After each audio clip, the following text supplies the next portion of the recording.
Healthcare Agency. Build your healthiest self at angels.ocnavigator.org. And by Frontier. Get Frontier. Great internet at a great price. Reid Detmers making his way in with his battery-mate Logan O'Hoppe. We'll see Zach Neto at shortstop tonight as he continues to finish up his solid rookie year for the Angels.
Series between the Angels and the Rangers. Texas up 2.5 games right now in the American League West over second place Houston. And here's Reid Detmers trying to finish up strong, as he has looked very good over his last several starts. Yeah, starting to really throw his changeup a lot more. That's been a very, very effective pitch for Reid Detmers. My go-tos for Reid to have another solid game against the club. He's had some success against the Texas Rangers. Vary the speed on his slider and his changeup. Both pitches have been able to get a lot of strikeouts of late and be pitch efficient. So often we've seen from Reid with these strikeouts, he's got so many pitches going into that 4th and 5th inning. It's not allowing them to go deep enough. So get those quick outs. Use that changeup to get an off-balance, soft contact quick out today against this very good lineup for the Texas Rangers. That's a good lineup, and it's one that Detmers handled pretty well the last time that he faced them back in August at Globe Life. Simeon, Seager at the top, Young and Garcia, and Garver in the middle. It's a long lineup as well. Some good hitters at the bottom as well for Bruce Bochy's Texas Rangers. Bruce Bochy out of retirement, trying to go right back into the postseason. The Rangers' magic number is 4 to win the American League West. It's even lower than that, 3 over Seattle to clinch a playoff spot. So the Rangers trying to advance to the postseason for the first time since 2016. The playoffs start 1 week from today with the wild card round. The Rangers hoping to not even be part of the wild card round if they win the division. That's amazing. They will skip that. 1 week from today. Yeah. That is amazing. Let's take a look at the Easton and Easton defense behind Reid Detmers. Joe Adell out in center field made a nice play there yesterday. 1 defensive round save so far. There are 9 outfield assists in his career.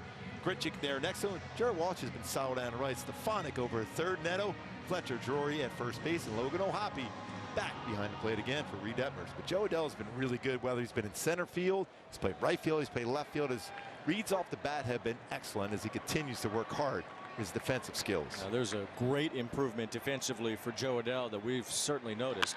Here's the first pitch that Marcus Semien cracks to deep left. Gritchick is back. He can't quite reach it. Up against the wall in left field. So the Rangers aggressive early, as they typically are. And Marcus Semien on the first pitch doubles to begin the game. And between Marcus Semien and Corey Seager, who's up at the plate now, they don't wait around at all. They're up there packing second, and they're doing some serious damage on the first pitch. It's a four-seam fastball at 94, but still quick to turn on it. And Grichuk has made a lot of really good plays out in left field for the last 2-3 weeks, but not expecting a baseball hit that hard right away. That one over the head of Corey Seager. Kelly can't swing at that one. Maybe the next at bat he could. That's one first pitch he'll have to let go. 102 miles per hour off the bat, the first swing of the game. That's not easy to do, to create that kind of bat speed and that kind of exit velocity first swing. Those numbers for Seager, and he's going to get a little dribbler of a base hit here. Stefanik makes the best of it, but Seager beats it out. And for a guy who's had a lot of hits anyway this season, he adds to the batting average with a rolling ball up the third base side for an infield single. That's one of those tough ones too. We always talk about Reid Detmers and his record this year. A lot of weird and odd things going against him. That was a close play though at first base. Did a nice job, Stefanik, on this one to be able to get on the bare hand and throw that ball. So runners on the corners, nobody out, and Robbie Grossman starting against the lefty again, batting third for Texas tonight.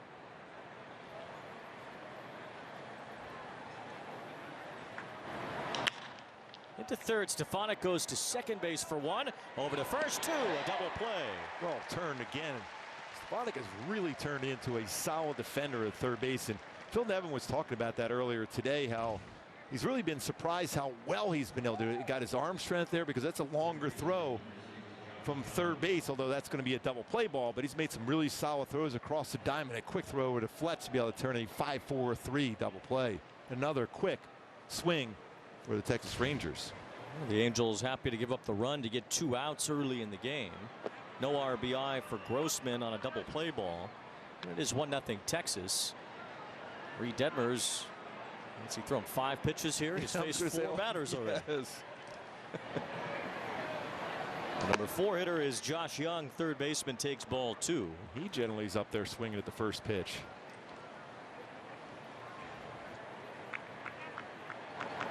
He's had a solid year his rookie season in the big leagues. Had he not missed about 6 weeks, he'd probably be in the Rookie of the Year running. He'll still get some votes, certainly. Gunnar Henderson has begun to run away with that award in the American League. Henderson homered tonight in Baltimore's 1-0 win over Washington as they get closer to winning the East. 3 balls and a strike on Josh Young.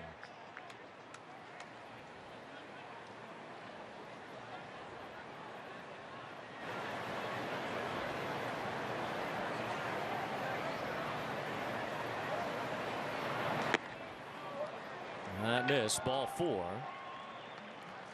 And our Hyundai key for the game tonight. Go Mata Hoople. All the young dudes, and that includes Reid Detmer, very young himself. A lot of young players on this roster right here for the Angels. A lot of them get a significant playing time with Zach Neto. You got Logan O'Hoppe, you got Joe Adell out in the outfield.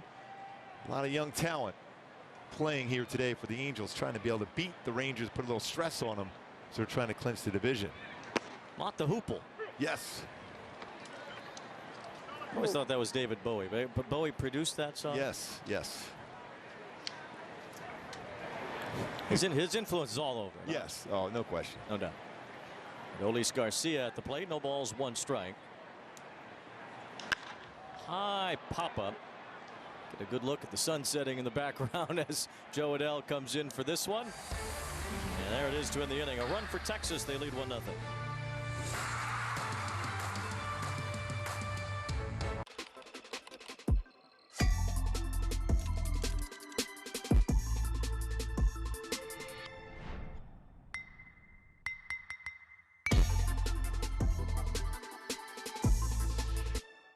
With the Game Time app, I paid 60% less than this guy.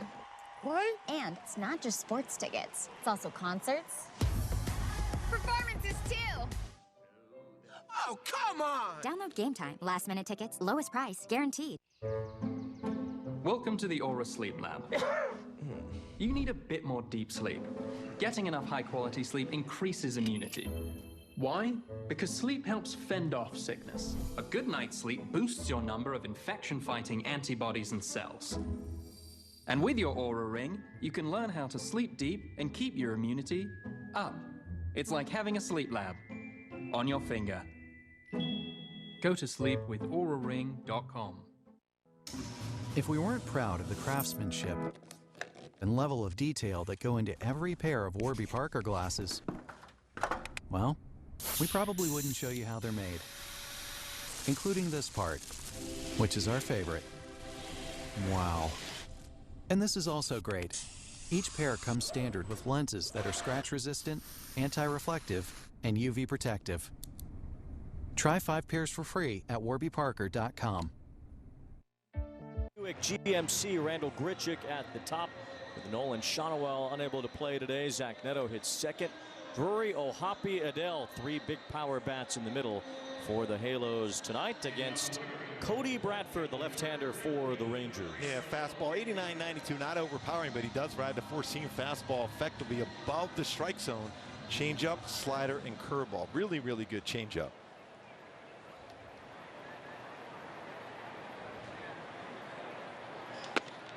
First pitch in there, a strike. Bradford did face the Angels earlier in the year, made his 3rd major league start against the Angels, pitched pretty well, allowed just a run on 2 hits. See, that's that spot, that high fastball. It looks like you can hit it as a hitter. You see it and recognize it, but that ride upstairs, effective. GM for the Rangers, Chris Young, was here today. The Giant. Yeah, and he was so effective running that four-seam fastball. He threw above the zone. It wasn't overpowering, but it was so effective above the zone. He is gigantic. Grichuk loops one to right, inside out swing, gets a leadoff single. And my go-to is to have success against Bradford and be able to get this series even up at 1 and score some runs against them is power his slider. So far, 350 batting average, a couple home runs, slugging percentage of 800 versus his slider, and drive his fastball to the pull side. Bring that four-seamer in and try to turn on 6 home runs allowed and a 491 slugging percentage versus his four-seamer. Bradford has filled pretty much every role possible for Bruce Bochy this year. He's been a starter, he's been a reliever, he's been a late innings man for them, he's been a bulk innings man for them.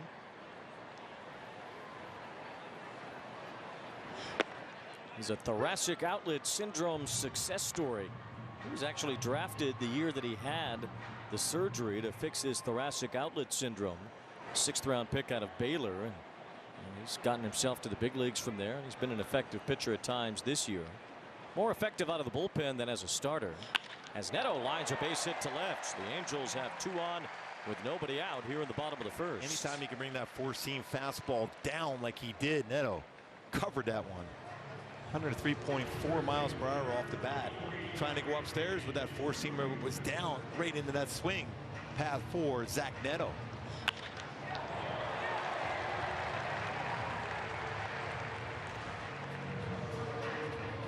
The Angels threatening early against Bradford, 2 on, nobody out. And Brandon Drury, a very good road trip, especially in the series against the Rays. Takes ball 1 from Bradford. Drury's had a solid year with 23 home runs. He's driven in 77. Those numbers stand out. He's also been able to handle playing second base most days. He's gone over to first when the Angels have needed him. He's playing there tonight with Shonowell not in the lineup. Drury covers one deep to left toward the corner. This ball is gone, and the Angels have a 3-run homer in the bottom of the 1st. 3 batters in, a 3-1 lead. Boy, that's how you respond to an early deficit by the Rangers. Wow, 411 feet by Brandon Drury. That's 109.1 miles per hour exit velocity. Now giving him a nice even number of RBI with 80 of them. Brandon Drury. 24 homers to go with those 80 runs batted in. And another big blow from Brandon Drury as the Angels take the lead here in the 1st inning. 3-run home run. Earl Weaver is looking down saying that's his favorite play, the 3-run home run. Yeah, he sure is. 3-run homer, the best play in baseball according to Earl Weaver. Well, he brought his hands in again. One of those pitches, four-seamer, that didn't have that elevation that he normally throws. And he crushed it. And that's his 7th home run versus a fastball.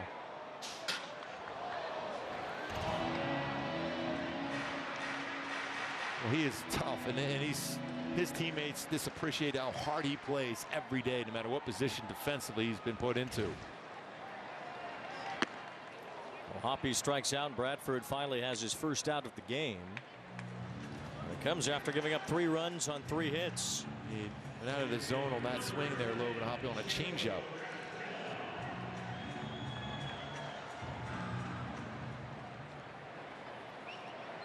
So the batter now, Joe Adell. Mentioned some power in the middle of the order for the Angels with those 3 right-handers. Drury, O'Hoppe, and Adell. Those are guys you have to be careful of in terms of the long ball. O'Hoppe homered last night. Drury, a 3-run homer already tonight. Adell can pop one a long way, too. Well, I guess you go back to that changeup that O'Hoppe swung and missed against Bradford. Up at this angle, we can see how he slowed his arm down on his changeup, but I don't think you can see that as effectively down there on field level. But up here, you can really see how he slows down his arm for a changeup as compared to his fastball. See if that comes into play today. 2 balls and a strike. There it was again, where he slowed it just a little bit down. He's made 7 starts so far. His ERA is above 6 in those games. Out of the bullpen, his ERA is 2.61. This one coming right back above our booth. 2 balls, 2 strikes. That's they have a Top Gun. That's danger zone right there. What was that one off the bat? That seemed to have some mustard on it.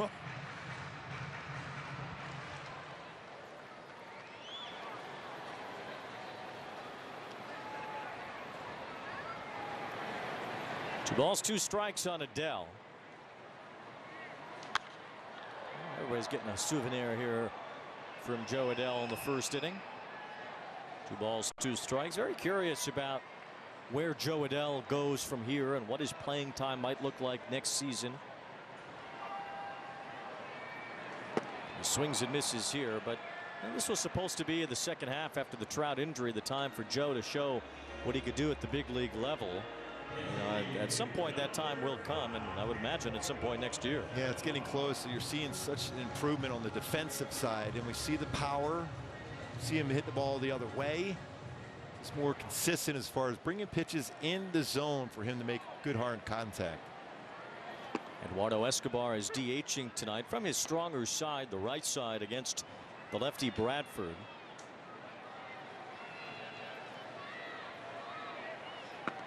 One time Escobar was a very dynamic player and a guy who could drive in a lot of runs. His production hasn't been much since coming to the Angels, at least on the field.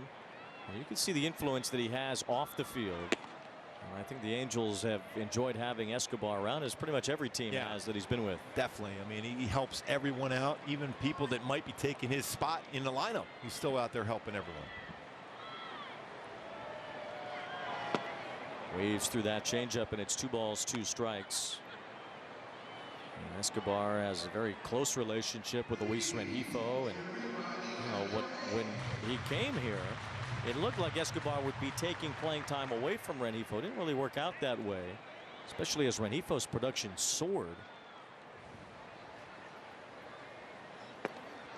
But Escobar was with him every step of the way as a guide and a mentor, and I don't think it could have helped Rengifo any more than to have Escobar around here the last few months. You see at that 14-game hit streak, he was centered in on pitches and not chasing. Bounce it to the left side. Josh Young cuts it off and just barely gets Escobar at first. 3-run homer from Brandon Drury, and the Angels with a good start against Bradford and the Rangers. Home run number 24 for number 23.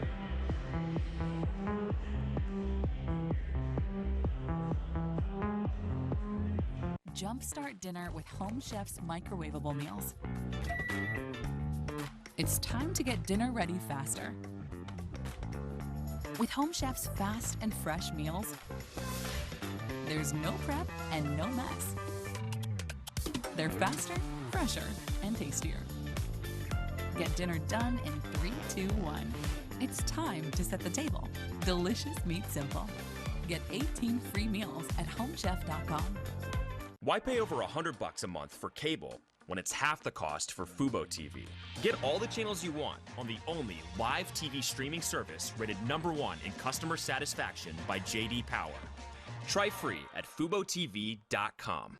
Sure, you'll teach her to drive a car, then use Greenlight and teach her to save up for her own car. Mowing lawns and getting paid. Navigate the world of earning, saving, and investing together. Invest in your best investment. Greenlight. We love going to games, but good seats get pricey. So we use Game Time. Game Time checks ticket prices in real time and finds you all the best last-minute deals. We got our seats 20 minutes ago for 60% off. Last-minute tickets at the best price in seconds. Download Game Time now.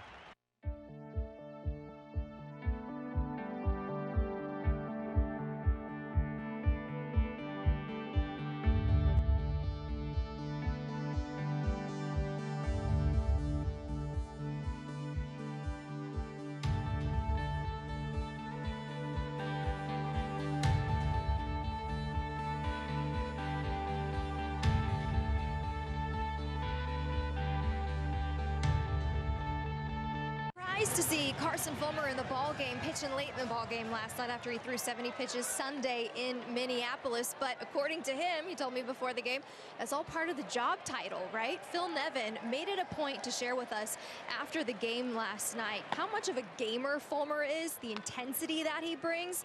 Now, how about this? Fulmer told me before the game how last night unfolded, how he actually got into this ball game. Basically, there was communication from the bullpen down to the dugout, letting them know he's good to go. I want to pitch in this ball game. He had communicated to Phil Nevin before the game he wants to pitch as much as he can while he's here and that he's feeling great. He said it all happened pretty fast, but he's never really going to say no either. But guys, the most important thing, his wife Sabina, his 4-month-old son Fox have joined him in Anaheim now. He's hoping to have his son be able to come downstairs at some point. He said they'll hopefully be at the game tomorrow, and that's one of the reasons why I play for as long as I can, because of him.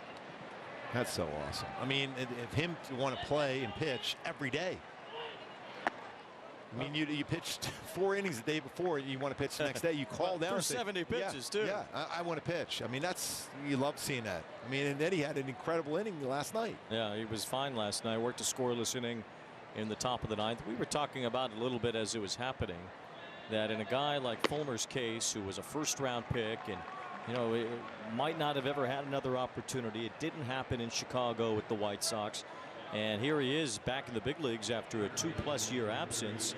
And yeah, you're right. You're going to make every single call and every time you have a chance to pitch in this last week of this big league season, because you never know. That might be the last time he ever wears a major league uniform. And he knows that now better than anybody. And he's cherishing every second he can put on that uniform and get a chance to pitch. And you wish that kind of mentality was persistent around everybody. And it just isn't. I mean, we want to think that it might be, but it really isn't. And in the case of Carson Fulmer, it is really refreshing to hear someone take their job in that way. No balls, 2 strikes on Nathaniel Lowe after Mitch Garver draws a leadoff walk to start this inning. Yeah, you want to put that 0 up right away. You get that lead. You got a guy at the plate, though, who's rolled into 22 double plays. That's a whole lot. Yep. For a left-handed batter, that's an awful lot. I mean, he hits the ball hard. That gives you a chance to turn a double play like he did last night. Tied for 4th most in the American League and the most in the AL by a left-handed hitter. Swing and a miss, strike 3. Reid Detmers has his first strikeout tonight. That's a real good slow curveball. Let's take a look at our Kia player profile. Most strikeouts using a breaking ball this season, and Reid Detmers is amongst the best in that. Now the 104th strikeout. Dylan Cease at the top at 137. Sonny Gray, we saw him in Minnesota. Boy, is he having an incredible season for the Minnesota Twins.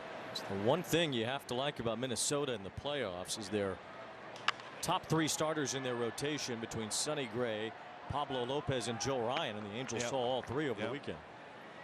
They have some guys injured right now. They're not sure when they're going to be able to get them back offensively, but their pitching staff will give them a shot every game.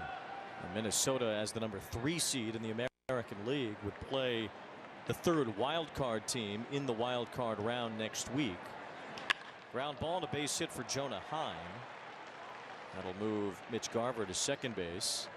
If the season ended right now and the playoffs started, well, the Chicago Cubs would still be in. We'll see how that looks in about an hour. But in the American League, the Twins would play the Astros at Target Field next week. The Astros and Seattle playing a big game up in Seattle tonight after Verlander in the offense really put it together for the Astros away from home. That's a must-win for Seattle tonight. Yeah. Toronto lost earlier. They were beaten by the Yankees, so that helps the case of the Astros and the Mariners too. And the Rangers trying to win the West. They've got a 2.5 game lead over Houston. It's possible they clinch the division here at Angel Stadium. They would need a sweep, and they would need Seattle to win the next 2 days. We talked about, keys for Reid Detmers, be pitch efficient. He was very efficient in the first inning. In the second inning, though, falling behind a walk, leadoff walk. Bouncing ball to short. Neto gets it to second for 1. That's all they'll get. Tavares with good speed, able to get to first.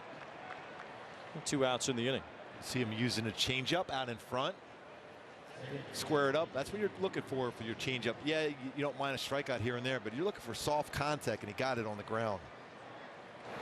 Now the batter Marcus Semien doubled and scored in the first. Another run scored for Semien. He's had an incredibly good season. Remember, he's aggressive on the first pitch. He was the first pitch of the game. Usually that means that Detmers may try a slow curveball. Semien has scored 119 runs this year. Nobody in the American League is even close to that. Second place right now is his teammate Adolis Garcia with 105, and Shohei's third at 102. You almost think about what kind of numbers would Shohei have put up at the end of the season, the way he was going as far as wins, his walks at the plate, runs scored, home runs, RBI, batting average, triples, total bases, extra base hits. Semien with a bouncing ball to second. Fletcher has that. And Detmers puts up a 0 after the Angels took the lead in the first.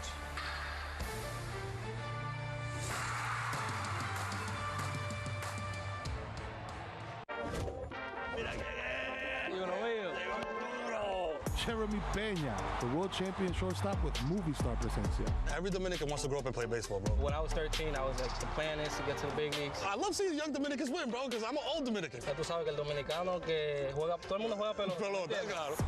I was just looking forward to playing again, man. This is going to be a fun year. Salud. A la vida más linda. Salud, hermano.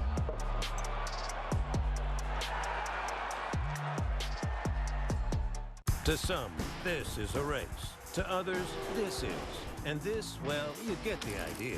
But there's no better race than a pennant race. It's amazing to watch. And nobody prepares you like MLB Tonight. Inside the park we go. With live look-ins to all the big games and breakdowns from TV's best baseball analysts. There's a million things going on. It can come at you fast. You got to take these games one at a time. You'll be up to speed, just like these guys. You think so? I do. I can't agree more. We're in a pennant race. MLB Tonight, every night on MLB Network.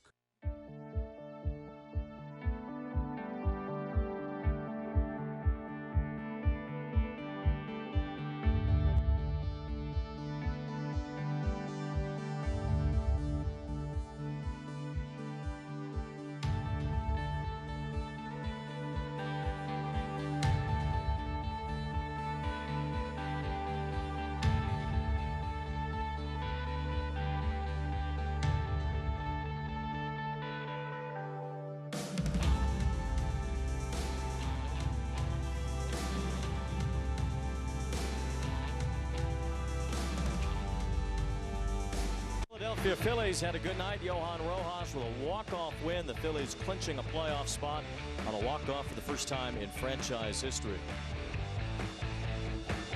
And an old rival back in the day when they were both in the same division, Pirates and Phillies.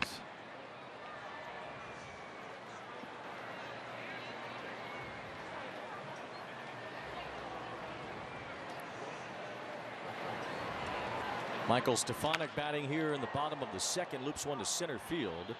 And Leody Taveras makes the catch. So Stefanic's the first out here in the second. Angels with the lead on a 3-run homer by Brandon Drury in the first. Stefanik has been a great contact hitter. He's got his batting average up and down to 313 before that fly out the center. 365 in AAA batting title.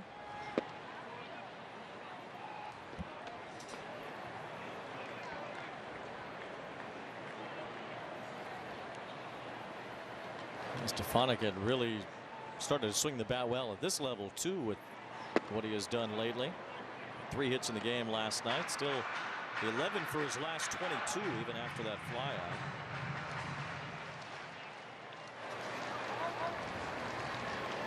Batting .500 over the last now 7 games. 1 ball 2 strikes on Jared Walsh.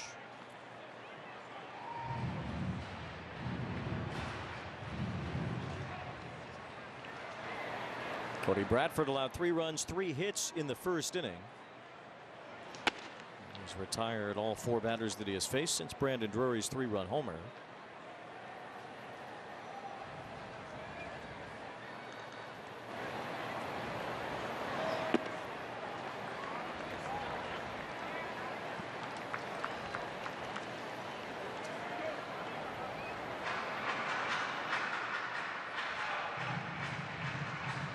See if he sticks and throws a fastball here. He's about 44% on a 3-2 count to lefties. He will throw his slider, even his changeup to a lefty.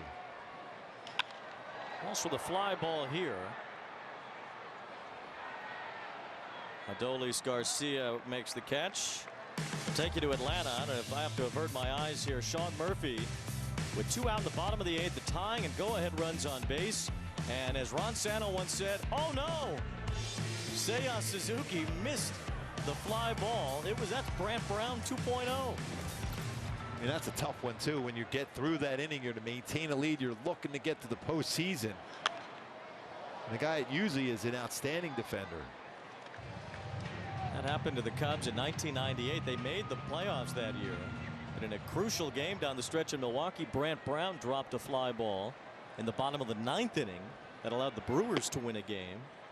The Cubs still got in, but Ron Santo went ballistic watching that ball drop on Cubs radio that day. And if he was still around, well, he'd be making that same sound watching Seiya Suzuki do that in that spot. That was unbelievable. That's a crusher.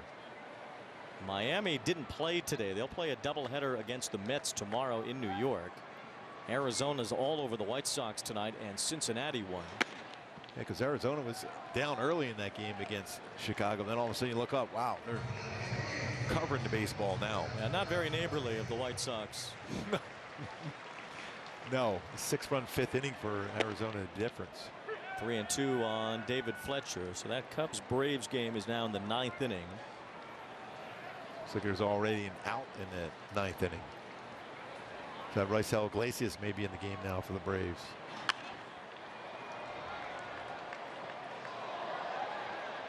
Three balls, 2 strikes on Fletcher.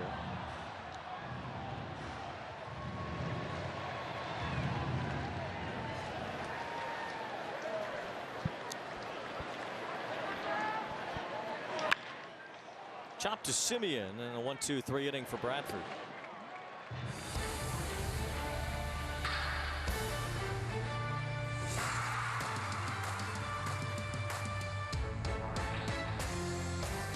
Covering a full night of baseball is a team effort. From the first pitch, Let's go to the ballpark. to live look-ins and post-game reactions. Tell us how this one feels. That's how this team covers every team on MLB Tonight. See it. He struck him out. It's out of here. Feel it. I can't wait for this game to start. He took a home run away. Live it. That is as good as it gets. The big plays. The beauty of sports is when the hero comes through. Yeah. The tense moments. We have an update we must show you. Done it again. With live look-ins, highlights, and breakdowns. That might be what it takes to win. MLB Tonight on MLB Network.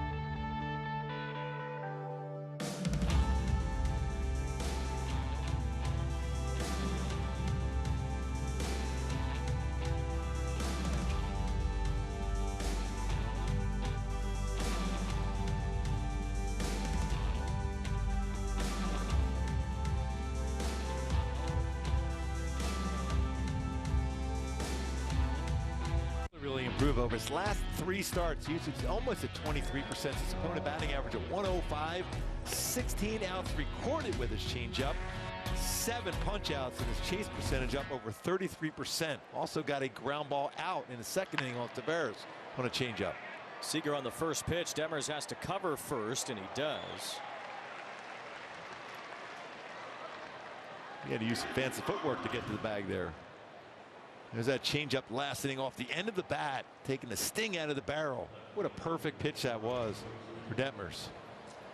Detmers has 1 strikeout so far tonight, gives him 162 strikeouts in 144 innings on the year, averaging 10 strikeouts per 9 innings this season.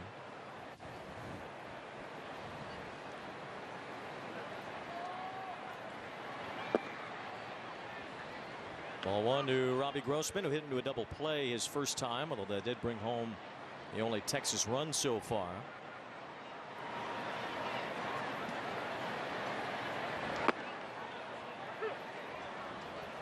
High strike that goes Detmers' way, and it's 1-1 on Grossman with Josh Young behind him.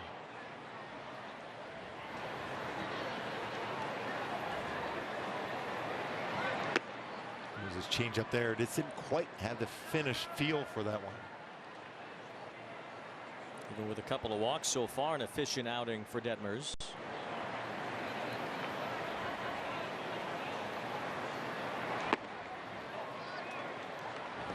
Got that call earlier in the at bat, but not there. So 3 balls and a strike now on Grossman. Getting the start against the left-hander. Evan Carter has been playing a lot of left field lately for the Rangers. Grossman's on base, and now Detmers has had a walk in each inning. Take a look at our StatCast 3D powered by Google Cloud, where those outs have been on the changeup in the field, swinging, and even one looking. And a lot of those strikeouts and contact and outs are made by pitches in the zone. That's how effective his changeup has been, getting hitters out in front. Changeups thrown his first couple starts, his 15, then he went just 41 over his next 22 starts, but the last 3 though, it's been very, very good. He's been using a lot more.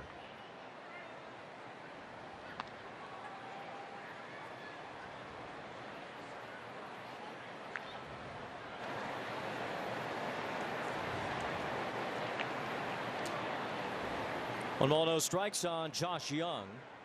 There's the curveball that gets in there for a strike. Detmers has had a lot of success lately, a 2.65 ERA over his last 6 starts. It began with that no-hit bid against the Rangers on August 16th. Took a no-hitter into the 8th inning of that game.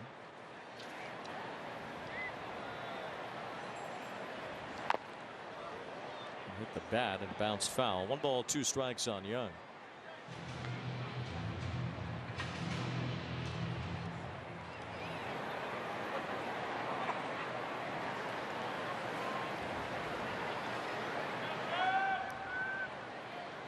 Now you're looking for a pitch right now, something off speed to get a chase out of the zone. Or if you get soft contact in an infielder for a double play. Fly ball hit well to left center field, but it hangs up. Joe Adell gets over. And 2 outs here in the 3rd as Grossman has to go back to first. Got him out in front just enough, but that's how strong Young is, to be able to be out in front just enough on that one, because it got a little bit more of the plate than he wanted to. Still, the velocity of that pitch got him out in front.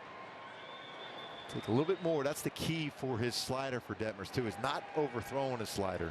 Remember early in the season when he was throwing 92, 93 with his slider, not as quite the depth he wants. So he can be 87 to 90, be more effective with it.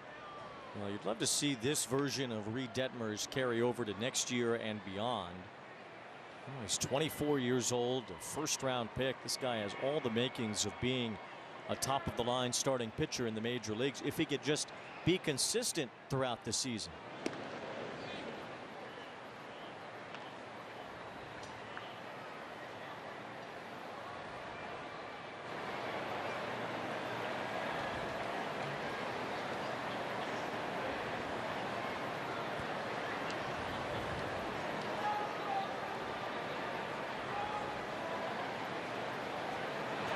Interesting talking to Garrett Anderson today as Reid Detmers walked by us. We were on the pregame set. He said, this kid right here, is a #1 in your rotation. He has #1 ace type stuff. And it all comes down to starting to believe in that, attacking the strike zone, and get deep in games as an ace will do.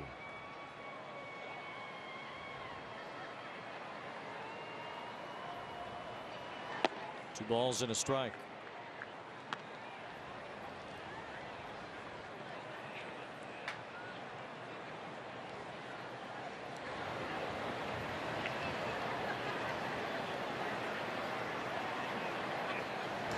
Good fastball there, and that's part of the thing for Detmers. He throws a lot of off-speed stuff, but he has a real power fastball from the left side.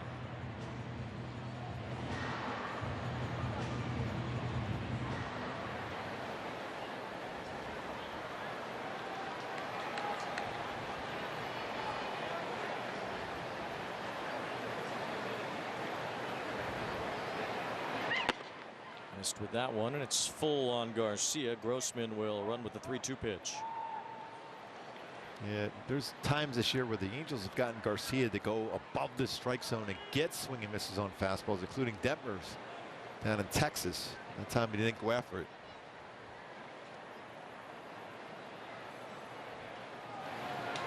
That's in there, strike 3 call. Detmers freezes Garcia with the fastball and ends the third.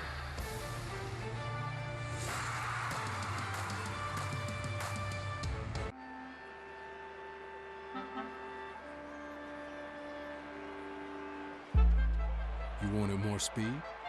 We've got you covered. More action? More runs? Oh, yeah. More leather? Coming right up. Pound for pound, this is the best baseball you've ever seen. This is Christopher Russo. This is Joey Votto. And this is the High Heat Hot Seat. Christopher Russo plays hard, so he doesn't end up here. Must be nice to sit atop that Madison Avenue ivory tower, looking down at us with those luscious locks. You should be ashamed of yourself. You're a disgrace. High Heat with Christopher Russo. It took me the last 2 weeks prepping for this interview. I didn't realize how much I love you. You're the best. On MLB Network. Sunday, on the next episode of MLB's Carded, join Greg Amsinger for a look at all things cardboard, from vintage to modern. We've got it covered. MLB's Carded, Sunday at 7:30 a.m. Eastern on MLB Network.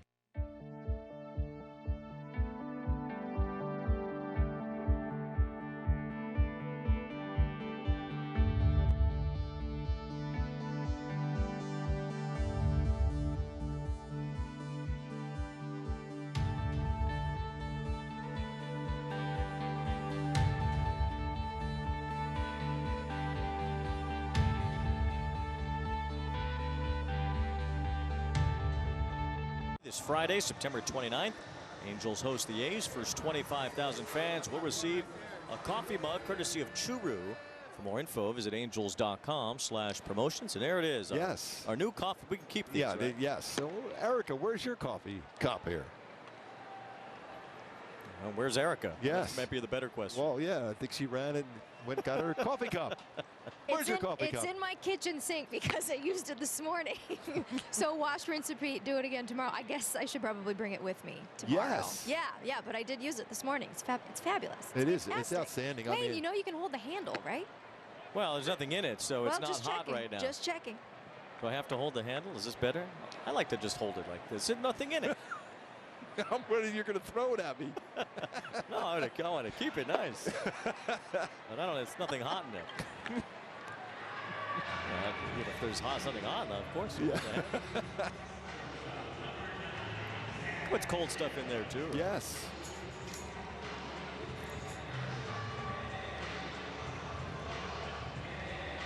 What happened just now? Strikeout. All right. Richard. Back to coffee. Zach Neto fouls one off.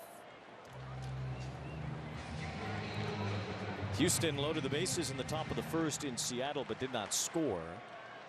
Jose Abreu grounded into a fielder's choice, and then Yainer Diaz made an out to end the inning. Huge game there for the Astros and the Mariners.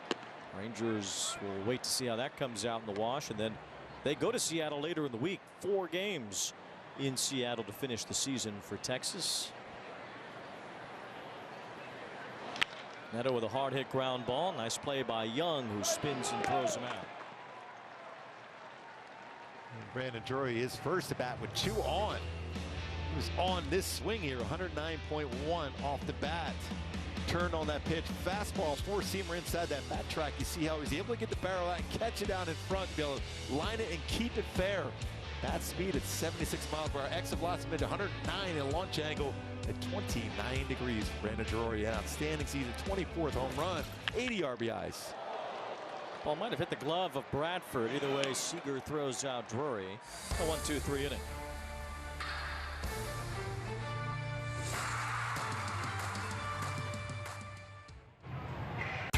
Hey kids, join MLB Network and your favorite players for a show made just for you. Play ball.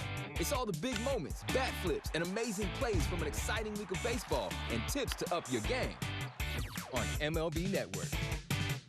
This is Garrett Cole. This is Christopher Russo. And this is the High Heat Hot Seat. Garrett Cole plays hard, so he doesn't end up here. High Heat with Christopher Russo, helping players play harder on MLB Network. Covering a full night of baseball is a team effort, and it all starts right here with MLB Tonight's first pitch. Let's go to the ballpark to get a chance to look around a little bit. A match between the best teams in the National League going head-to-head. During the games, we take you to the games where you might see a live walk-off. And after the games, we want to hear from the players as bad as you do. First career walk-off hit. How did that one feel? Oh, man, it's as good as it gets. And that's how this team covers every team on MLB Tonight. Loco. Bueno, hay que conmemorar la vaina, loco. Una corona que no la mete. Ay, ay, ay. Me debe una. No había visto una ciudad así tan bonita, ¿no? Wow. El estadio ya se ve. Pues para la segunda casa. Dame tu secreto de la vida más tiempo. Yo me disfruto lo más que yo pueda de mi vida. Salud. La vida más fina.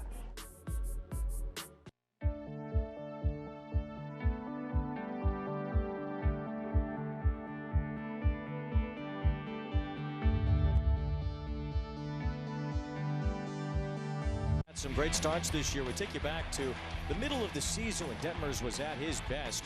Reid went up against Clayton Kershaw, Dylan Cease, and Zach Gallen in 3 straight outings and did more than hold his own against all those aces. Yeah, and Clayton Kershaw said after that game, he said that Reid actually outpitched him that day. And we know that Reid Detmers, one of his idols, is Clayton Kershaw. We talked about the way he brings that glove up there. Now, Kershaw will do that in a stretch position. Reid Detmers was so excited about how he pitched that game against the Dodgers and Clayton Kershaw that night. Well, Detmers has looked good again tonight, finishing the season strong. And, you know, he's been a durable member of this ball club, and that is not something that we can say about many players on the 2023 Angels. But Detmers has gone start to finish on this roster as he allows a base hit here to Mitch Garver. You look back to the opening day ball club, and Reid Detmers and Carlos Estevez are the only 2 that have been on the active roster the entire season.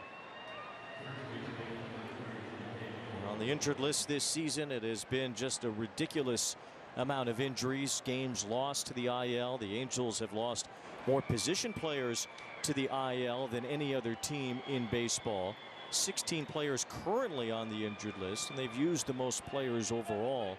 It has been one after the other. And just think about just this week. What if the Angels, or in the last couple of weeks, were in a playoff spot right now? All of a sudden they lose Rengifo, they lose Sandoval, they lose Shawnuel just in the last week or 2. Yeah. Those would be, in and of itself, those would be devastating blows down the stretch like this.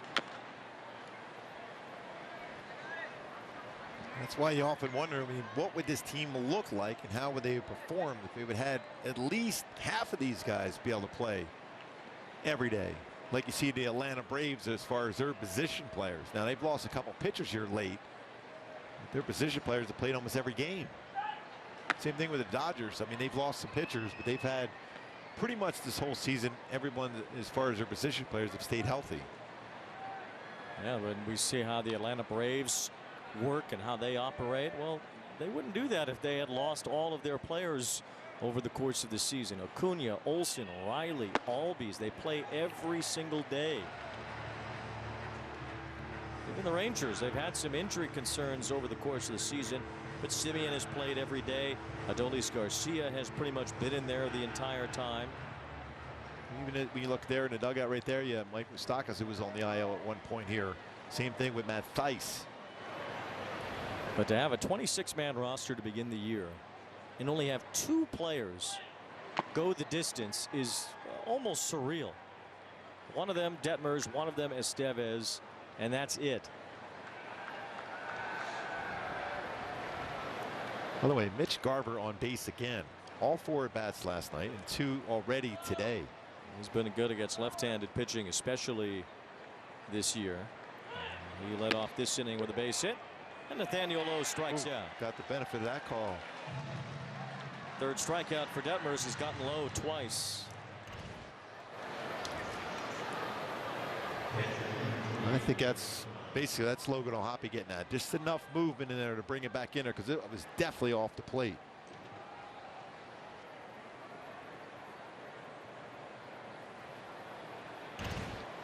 Tell why he would be frustrated.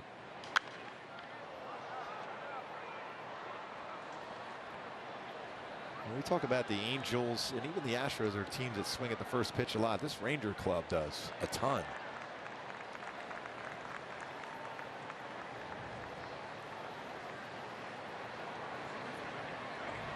Anaheim, switch hitting catcher. He's had a good year, over 90 runs batted, and he missed a little bit of time with an injury, although they thought he was going to be out for a while. It's a fly ball here to right center field. He only missed 3 weeks in what was originally thought to be a season-ending injury. Got him out in front of that curveball. Heim flies out, 2 outs. Here's Hyundai. We won twice. The Hyundai Ioniq 5 and Ioniq 6.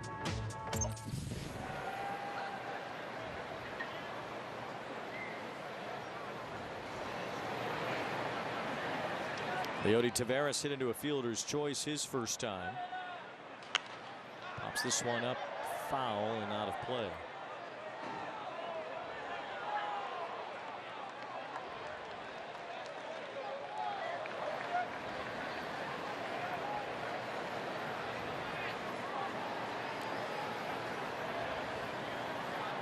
Taveras has hit well against the Angels this year. A lot of these Rangers have. This is a great offense. The highest scoring teams in baseball. Taveras with a liner to left. Grichuk moved back for it and smoothly makes the catch. Leadoff single, and that's all in the 4th.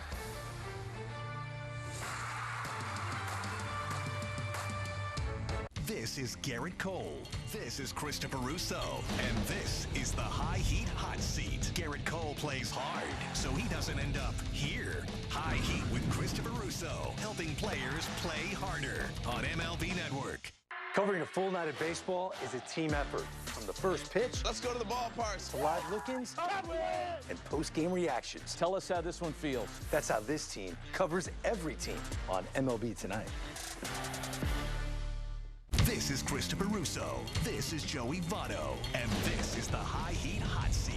Christopher Russo plays hard, so he doesn't end up here. Must be nice to sit atop that Madison Avenue ivory tower, looking down on us with those luscious locks. You should be ashamed of yourself. You're a disgrace. High Heat with Christopher Russo. It took me the last 2 weeks prepping for this interview. I didn't realize how much I love you. You're the best. On MLB Network.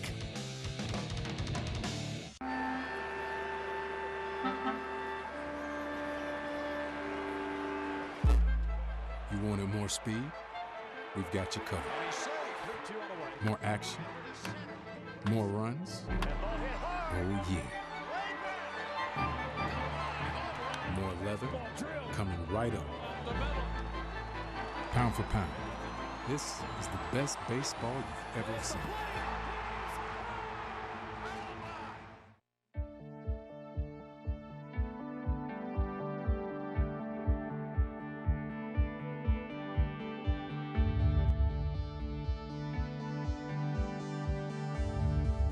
Historic season this Saturday, September 30th. First 25,000 fans will receive an Angels Kabuto, courtesy of angels.ocnavigator.org. The Halos take on the A's. Visit angels.com/promotions today. We have seen homemade Kabutos brought to the ballpark pretty much from the moment that arrived in the Angels dugout. It's incredible to see that. It's awesome. Every day.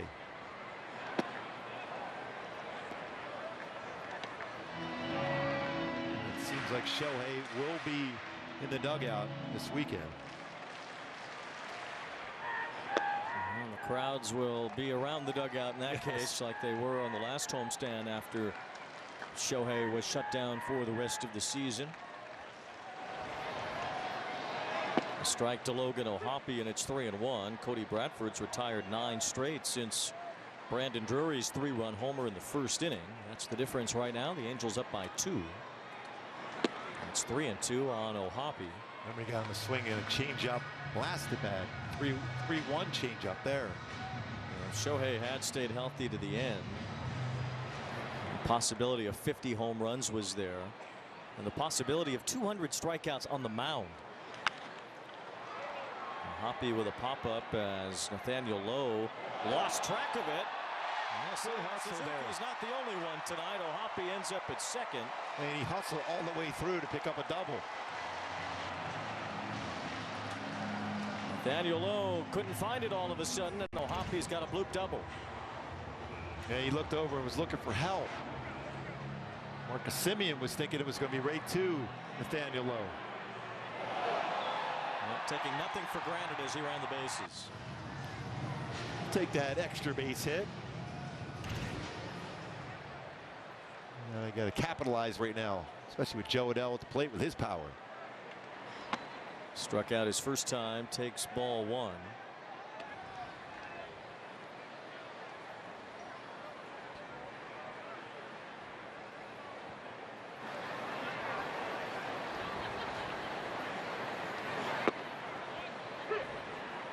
Three-1 Angels here in the 4th. First base runner for the Halos since the first.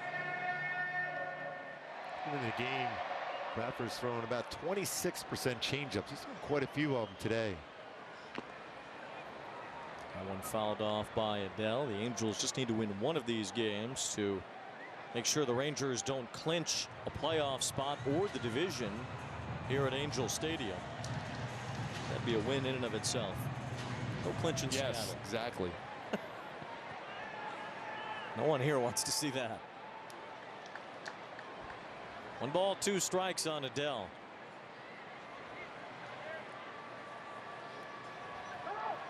Time called by the batter right before Bradford was about to come home. Some talk today about the pitch timer and how that will impact the postseason. Everybody's kind of used to it now, but as everything gets amped up in October. They're not going to change it, though. No, it's going to be how it is right now in the postseason. They will play full extra innings, no automatic base runners in the postseason, which is good. And yes, they should do that in the regular season too, because at least give it a couple of innings before they start tinkering with that. But they won't have that at any point in the playoffs. The postseason starts next Tuesday, the wild card round. So many question marks still for the postseason. Yeah, a lot still up for grabs. With that Cubs loss tonight, Milwaukee did clinch the National League Central.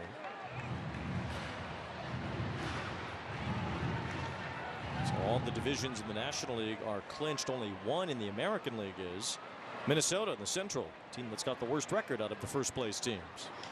Adell lines a base hit to center. That was a rocket. It's hit so hard, O'Hoppe couldn't score. Well, he stayed on that four-seamer and lined it up the middle. 104.7 off the bat. What a swing for Joe Adell.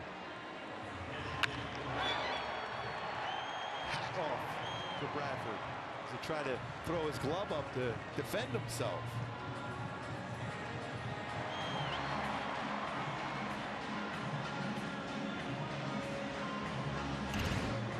they're going to bring the infield halfway in here. First and third, nobody out. A double on a ball that should have been caught that Nathaniel Lowe couldn't find in the sky. Adele with a rocket of a base hit up the middle, so the Angels could take advantage here and add to the lead with Escobar at the plate. And with this offense that the Rangers have, you want to keep adding on when you have an opportunity. Escobar grounded to third his first time tonight. Detmers has looked good in this ball game.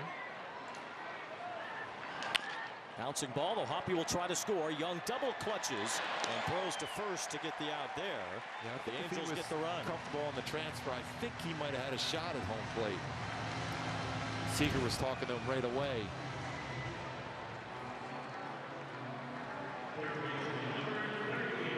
Not only get the run home, you get Joe Adell in a scoring position also. I don't know if he didn't have a good grip or just didn't think he would get him. Either way, Hoppy hustles home. And that double that should have been caught turns into a run. At least one. See if the Angels can get more. Here's Stefanik. Cracks out one foul. Well, he is a contact machine anymore. From the difference between what you saw from Stefanik last season to this season. Outstanding.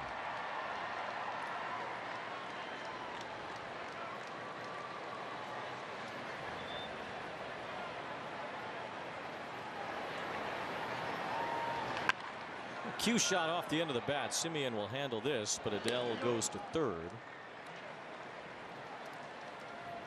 2 outs. The rule changes throughout Major League Baseball have been very successful. The average game time a lot lower. Stolen bases way up. Stolen base success rate even more so. And there's been more offense this year. Higher batting averages and just quicker, more action-paced type games. I think the way Major League Baseball went about this, they did a lot of research over many years throughout the minor leagues. There's a check swing liner right to third. And that ends the inning, but the Angels take advantage of the missed pop-up, and it's 4-1.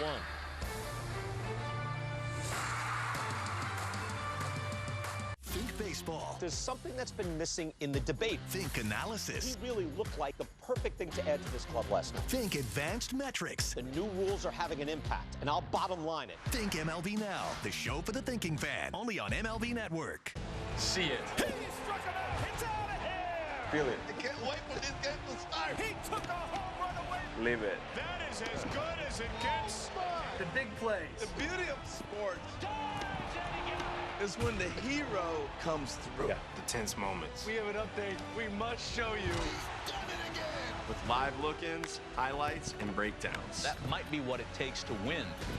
MLB Tonight on MLB Network.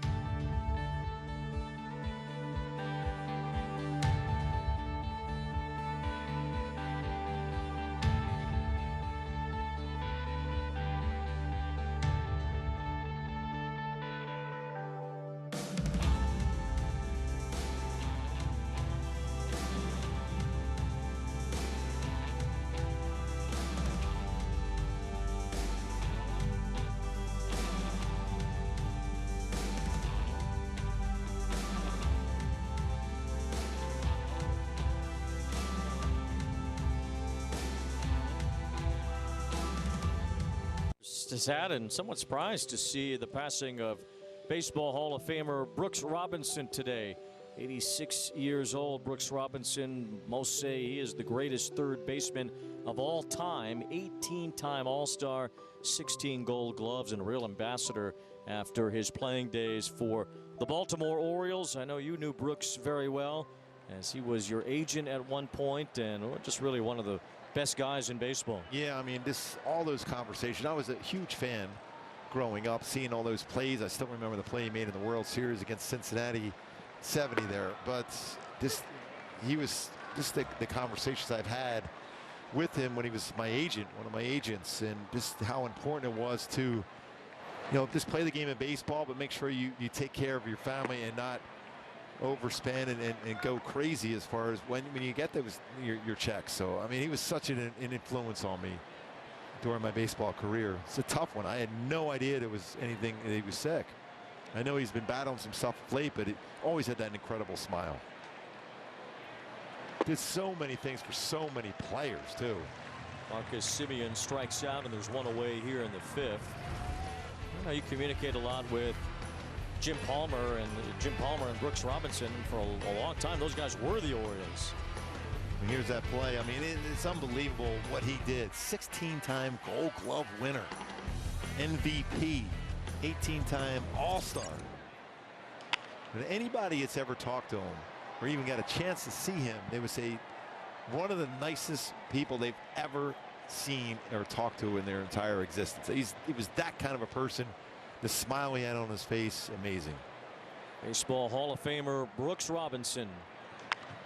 There's Corey Seager wearing the number 5 that Brooks did for all those years as a member of the Baltimore Orioles, the human vacuum cleaner. You think about him with those plays down the third baseline, also those plays, those little rollers up the third base side that Brooks Robinson would charge and throw on the run and do it so cleanly and smoothly. Think about him every time you see a third baseman make that play now. Seager hits that one off his hand, I believe. He did not offer at the ball. And Seager hit by the pitch. He'll take his base here with 1 out in the 5th. And he went right to the dugout.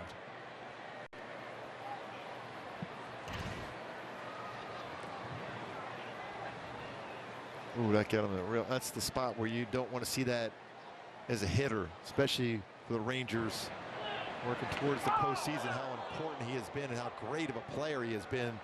Not only this season, he's been an MVP in the postseason.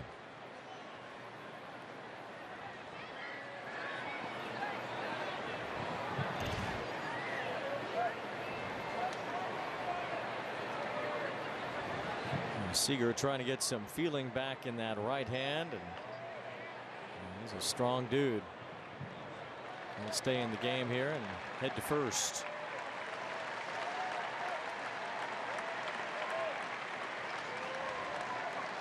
And Seager's on with 1 out. The batter will be Robbie Grossman. Detmers only 62 pitches here with 1 out in the 5th. He's done a good job tonight of being efficient and keeping his pitch count down.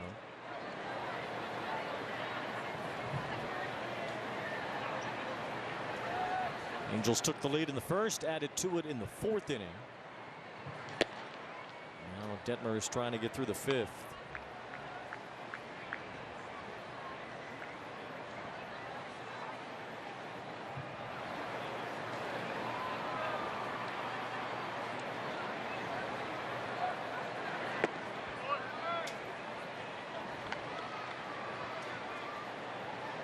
An 0-2 pitch up and in. You just can't let that affect him now for Reid Detmers. There's no intent behind that at all against Corey Seager. Just got away from him inside. That's the one thing we've talked about a lot, Wayne. That I've never been a huge fan. I know that was old school as far as pitchers would automatically go up and in on an 0-2 count. I always hated the fact you fought to get the 0-2 and then you hit somebody, or they could flare that in. Down the line, foul, just barely. 0-1, I think, is an effective pitch inside. 0-2, no, because you got a chance. You're in protect mode as a hitter, so you got a chance to make a contact, or what had happened to Corey Seager. Seager reaching on that 0-2 hit by a pitch. I'm always saying, hearing Greg Maddux say that, you know, 0-2, a lot of pitchers wanted to waste one. Well, why? Why? Exactly. That's in there, strike 3. Big bending curveball from Detmers to strike out Robbie Grossman. He's got the curveball going as far as his punch-out pitch tonight. Again, another one of those calls, that curveball that may have been in the zone. It might have been above the zone. He's got a couple of against Nathaniel Lowe also. 2 out now, and Josh Young, the batter. Detmers has struck out 5. You know, you think about Maddux too, and even before pitch counts really were watched closely, he was always throwing those complete games. I mean, they call them Madduxes now when he throw a shutout with fewer than 100 pitches. He was always keeping his pitch count down. So you think now more than ever, you would never waste a pitch 0-2 because you don't have that many anymore. I still think that fastball about right on the corner, maybe about half a baseball off the corner down. You'll get some calls sometimes, but also even if the hitter doesn't go after it, you've got him set up, because then you got to look, is he going away? Is he going back in? Is he throwing a secondary pitch? That's the guessing game is what you want as a pitcher versus a batter. 0-2 here on Josh Young. A foul on the high fastball. By the way, 65-inch vertical drop on that curveball, the Grossman. What was Shohei that one time? Was it 73 or 78? Yeah. It was over 6 73, feet, yeah. Wow, 73. Well, everything always turns into a Shohei moment. It has to. It's mandatory. Yeah. The ball's 2 strikes on Young. Swing and a miss. There's another devastating curveball. That one dropped out of sight, and Young strikes out. Reid Detmers fans 3 in the inning. He got 2 with his curveball, and this one unhittable to Josh Young.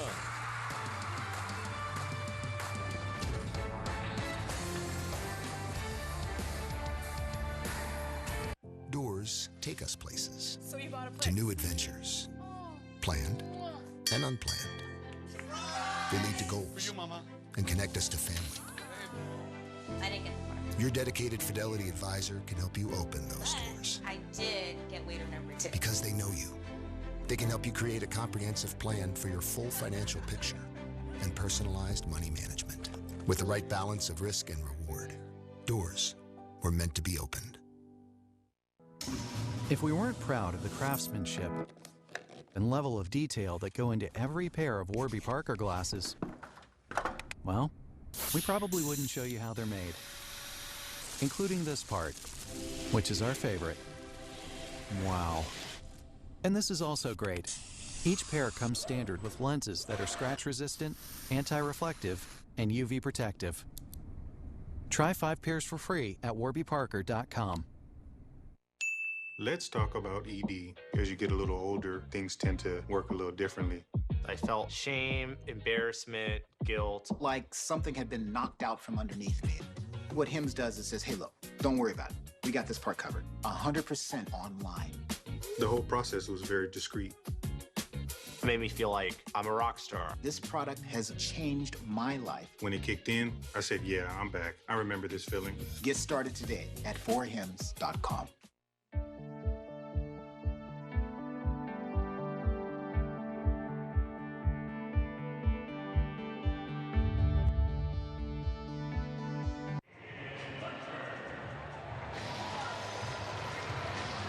Beautiful night at Angel Stadium as the Halos try to take the middle game of this series against the Rangers. Another solid outing here from Reid Detmers. 5 innings. He's allowed 1 run. He's pitched well against Texas all year. It just leads more to the credence of the fact that Reid Detmers can easily be the best pitcher on this ball club and one of the best pitchers in the American League if he was just consistent all the way start to finish. And trust, the old saying is trust his stuff. He's got excellent stuff. Now it's all commanding that stuff now that has a chance to make him better. David Fletcher with a... I mean, his curveball tonight has been unreal. He's throwing enough changeups. We know how good his slider can be. He's still throwing 94, 95 with his fastball. He's made 4 starts against the Rangers this year, and his ERA is 2.01 against a very high-powered offense that he sees a lot. And coming into the game, 865 runs scored. So if Detmers can do that against the Rangers and do it many times over, well, it shows you that he can do it against anybody at any time.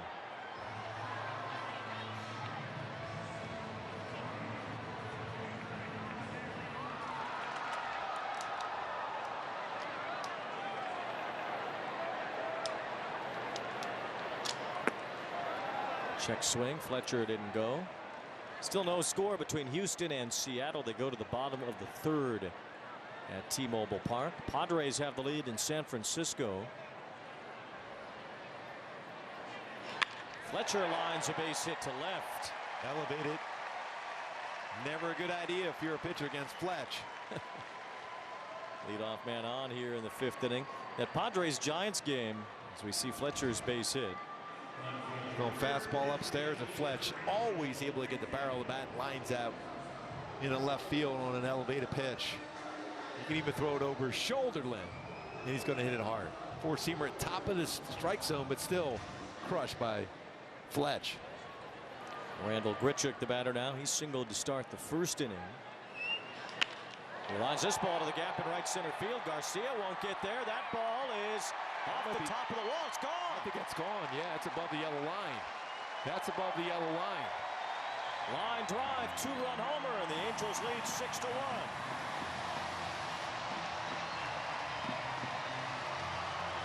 This will probably be reviewed. Ball kind of hit the top of the wall and just kind of thudded. Yeah, it's got to be above the yellow line. We saw it right at the yellow line. They're going to check it. Let's see. No, that's going to be a double. That stayed in play. It didn't get above the yellow line. See, I just kind of died off the top of the wall. Did not clear the yellow line. This will be a quick review and a double for Grichuk. The call of home run is under a crew chief review. Yeah, it should be pretty quick. Todd Tishner is the crew chief. And the Angels will have runners on second and third. Mentioning that Padres-Giants game, kind of a loser leaves town game, with the loser of that game officially being eliminated. The winner will technically be alive for another day. Seems. Is the trainer going out to see Corey Seager again? Yeah, I think so. Seager was hit by a pitch last inning. But it doesn't seem Josh Hader believes the Padres are still in it, whether they win tonight or not. Seager was hit by a pitch in the top of the fifth. Now that it's potentially even bigger lead here for the Angels. The Rangers still have a lot to play for, but see what happens with Seager. I'm surprised it's taking this long, by the way, for the review. I'm shocked at this. I guess there's you can make the argument, I guess, that the ball did hit up on the top. If we see it again, there's that little spot in the wall above the yellow line. Or you could, I guess, make the argument that the ball kind of hits that gray part first, I guess, but it doesn't look like it. A game of inches. If it hits that gray part, it's a home run. So maybe the umpires in New York just think that it's too hard to overturn it. It is. I mean, did it touch the yellow line and get right behind it right away to come back? I still think it's off the yellow line and back in. That's what it looks like. But when we were watching it live, I thought, okay, I know it was at the yellow line. But it's so close to that gray part of the wall on the top of the wall that you maybe could make the argument that there's not enough clear visual evidence, I guess. But it's been a 3-minute review for something that seemed pretty cut and dry.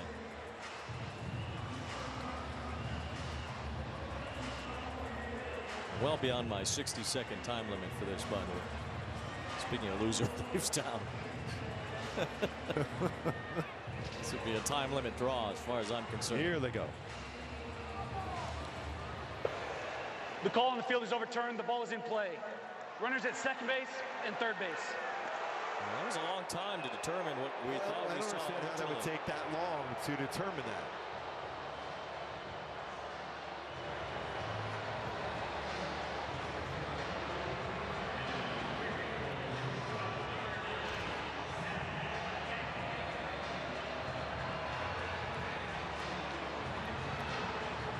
Grichuk can't believe it. It's hard to hit home runs in the big leagues. He's hit a whole bunch, but want to keep that one while he can. Went 375 feet. If it went 376, it's a home run. 375.1, it might have been a home run.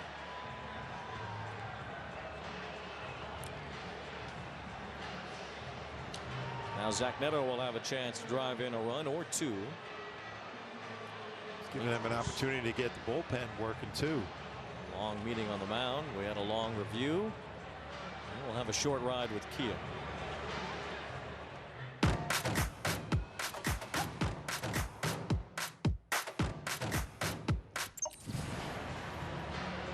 Rangers have their bullpen up. It's Chris Stratton, the veteran, and Jake Latz. And I think they're going to go to the bullpen now. And they had a long enough time to get ready, that's for sure. Yeah, they sure did. I mean, that entire replay review gave the Rangers bullpen a chance to loosen up. So Bruce Bochy will make the change, and we will take a quick pause.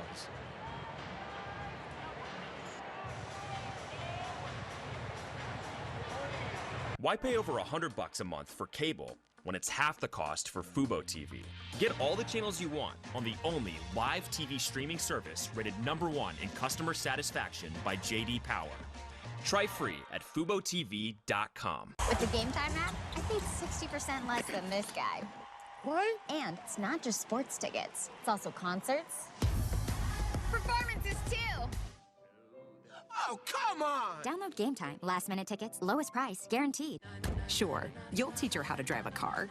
Then use Greenlight to power her independence with crash detection with 911 dispatch, family location sharing, and emergency SOS alerts. Invest in your best investment with Greenlight. I came from a low-income family that was struggling. You see how hard life can get. GC became a part of my life because I don't want my family to fall back into that. I never thought education would take me this far. I'm still young. I still have a lot to do in my life, and I just want to get things done the way I want with a good education. I'm Stacy, and Grand Canyon University helped me find my purpose.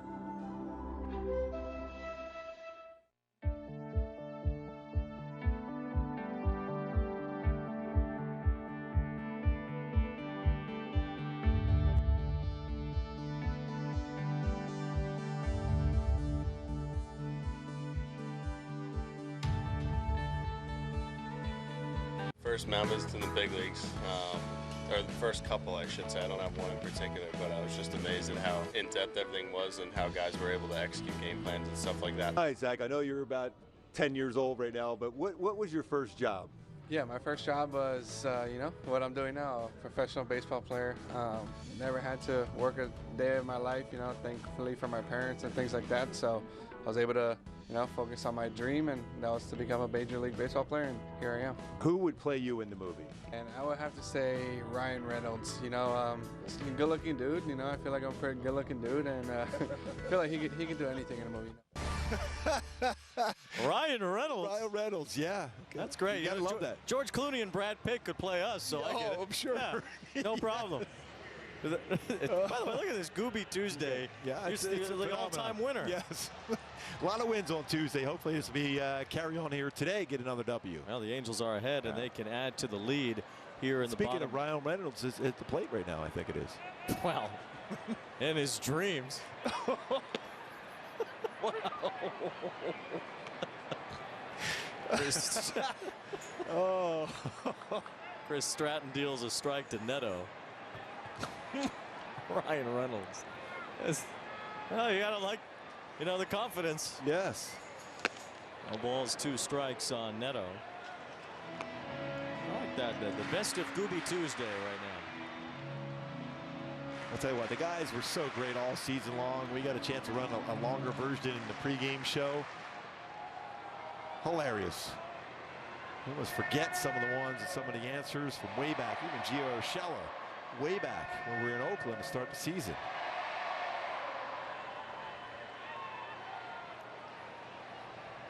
Oh, and 2 on Neto.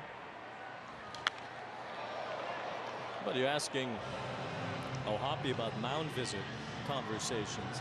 I've asked you that question about 700 times, and you never want to talk about mound visits. You want to put O'Hoppe on the spot to talk about. Yes. Because I had some interesting conversation when the catcher came out to me. And generally I would just go back and put down the right sign. That's all I need. I know what you're doing. Either you're hesitating and giving some time for the guys in the bullpen to get ready, which means I was coming out of the game, which I was not happy about, and/or I'm saying you put down the wrong sign, so get back there and put the right sign down. Well, that's no way to treat Jim Sundberg. Fly ball toward the right field line. Garcia with a long run. This will stay in play. And he makes the running catch. Tagging from third. Trying to score is Fletcher. The throw, a good one. Not in time. RBI for Neto on the sac fly. Garcia showed off the arm, but Fletcher outruns it, and it's 5-1. Yeah, it's a big at bat after being behind with 2 strikes. Fly ball getting the job done by Ryan Reynolds. Oh, I should say Zach Neto. 11 outfield assists this season for Garcia. Just a little bit up the first base side. Anaheim unable to catch that baseball, but Fletch gets that foot in there anyhow. That is a firm throw.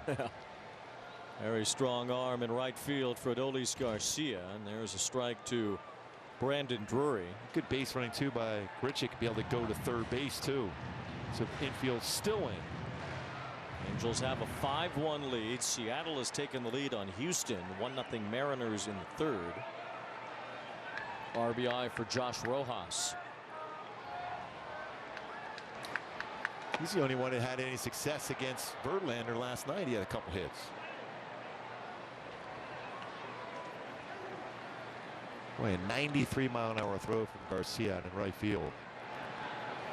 It's got a cannon. And because he was going to his left like that, I think you had to take a shot. It wasn't real deep, but you had to take a shot. 1 ball, 1 strike on Brandon Drury. 1 out, Grichuk at third. The big question is, does Garcia let that ball drop with 2 strikes? Yeah, I was going to ask you that. Is that something that can go through a player's mind in this spot? Because you're not going to give up a run and a base if you catch that ball. Exactly. Especially when you see the first couple of swings of that at bat by Neto against Stratton. He wasn't on it at all. So I think you might think about that. In the dirt, here comes Grichuk trying to score. Throw to the plate, he's in. 6-1 on a wild pitch. So eventually he scored. Took a while to go around the bases for Grichuk. He had some good exercise. Scored that 6th run anyhow. So a short sac fly and then a wild pitch. 2 added on runs. When you're facing this offense of the Rangers, you want to keep adding on. All those runs charged to Bradford. 6 in 4+ innings. Back-to-back starts now for Bradford. He's allowed 6 runs. So the Angels enjoying a healthy lead. Now the count on Drury 2-2. And a grounder foul.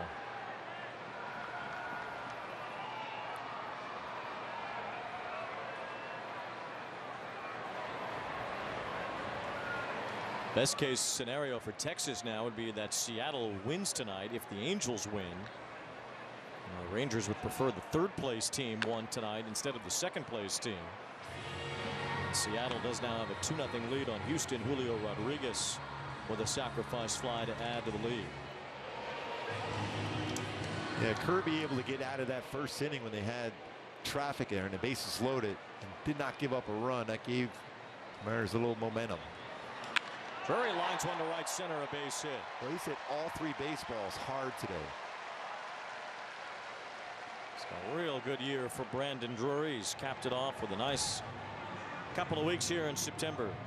Fastball 94. He does such a good job of not trying to pull the baseball.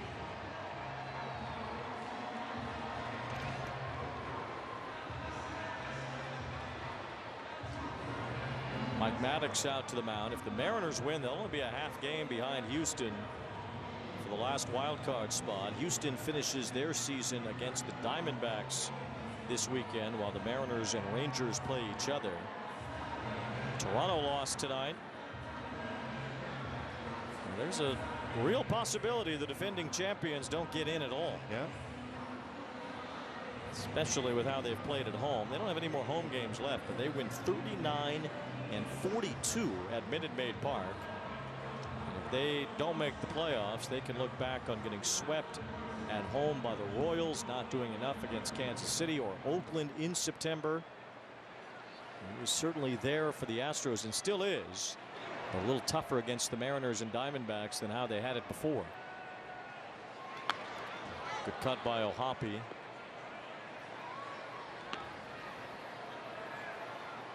Christian Javier hasn't been as dominant this season for the Astros either. Got an ERA at just under 4.7. So it's under 5, close to 5 ERA. His dominant stuff.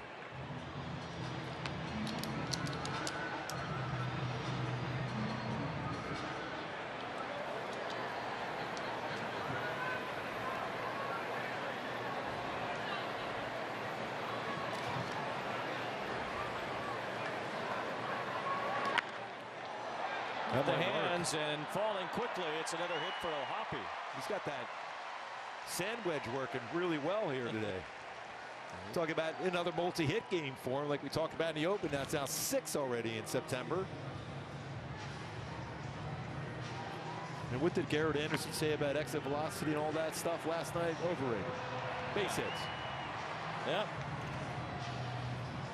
He certainly did mention that, and he certainly proved that over the course of his career as well.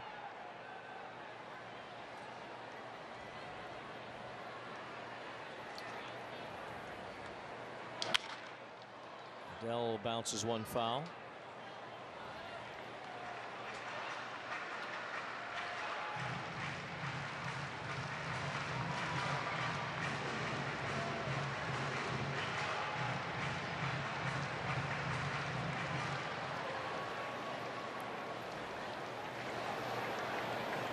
The Angels beating up on the Rangers pitching staff. Texas has had a tough time in the month of September.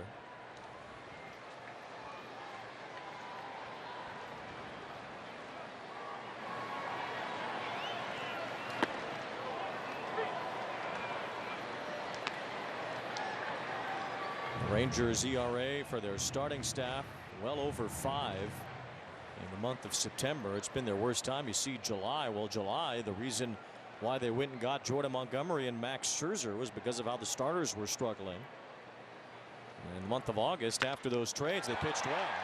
There's a base hit for Adele. They will hold the runner at third. And now the bases are loaded after 3 straight singles. Adele has 2 hits. And he hit another baseball hard. 113.9 miles per hour off the bat for Joe Adele. Wow, that ball is crushed. 2 well-hit baseballs today for Adele.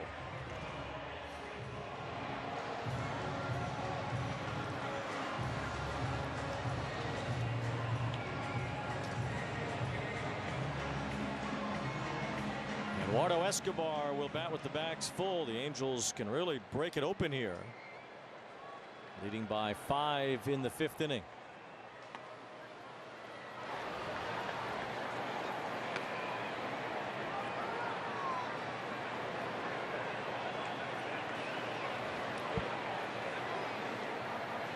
Five hits overall in this inning, 10 now on the night.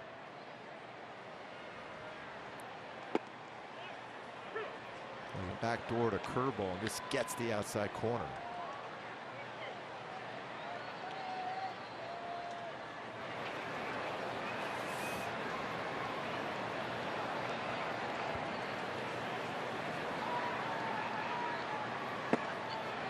Two balls and a strike on Escobar. Does have an RBI tonight, grounded out to third. His last time to score, O'Hoppe.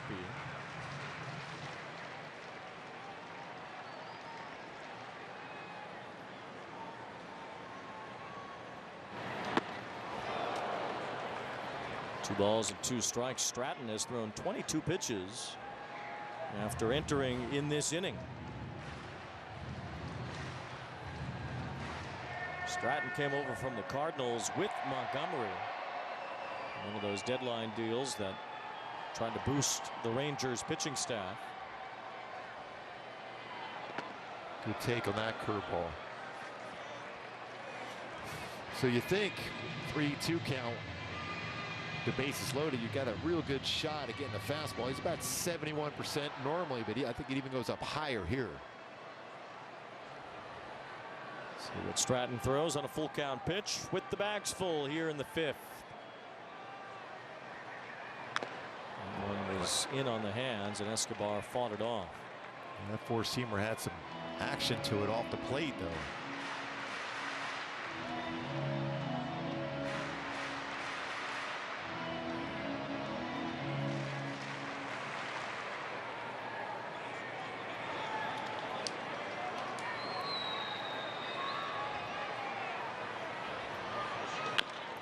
Chop to first. Coming home with it is low, not in time. Drury runs right through the plate to score the run. RBI for Escobar, and it's 7-1. Lowe did a nice job on that one too, to be able to field that baseball, step ball in the bag. Then it becomes a tag play here.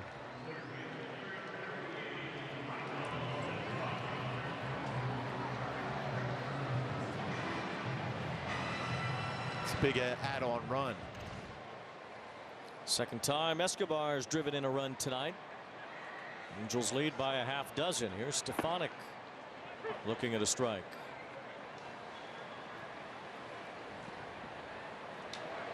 Stefanik's had a 6-game hitting streak, 0 for 2 so far tonight.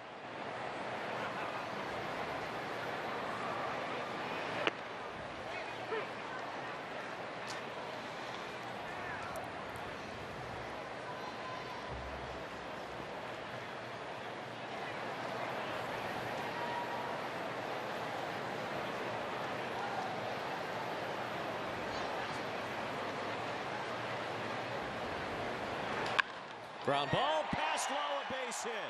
Hoppy scores. Here comes Adele. Throw to the plate, not in time. 2-run single.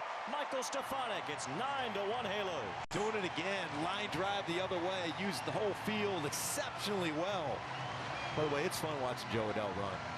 I mean, that arm out in right field. We just talked about that arm out in right field.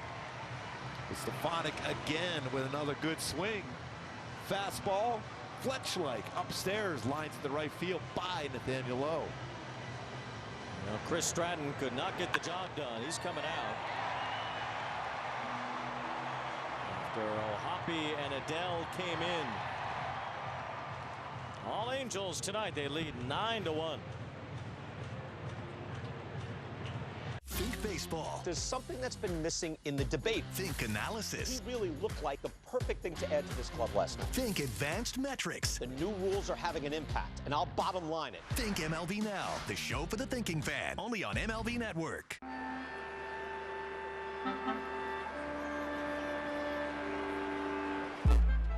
You wanted more speed? We've got you covered. More action? More runs? Oh, yeah. More leather coming right up. Pound for pound, this is the best baseball you've ever seen. You want highlights? Quick Pitch has you covered. I'd say this calls for celebration. Packing all today's biggest plays into one lightning-fast hour. Oh, my goodness! What a play! Every game. Every night. Swing and a miss! Every highlight that makes the headlines. Are you kidding me? We live today, preview tomorrow. This race in the NL Central is getting good. On Quick Pitch. Late nights and early mornings, only on MLB Network.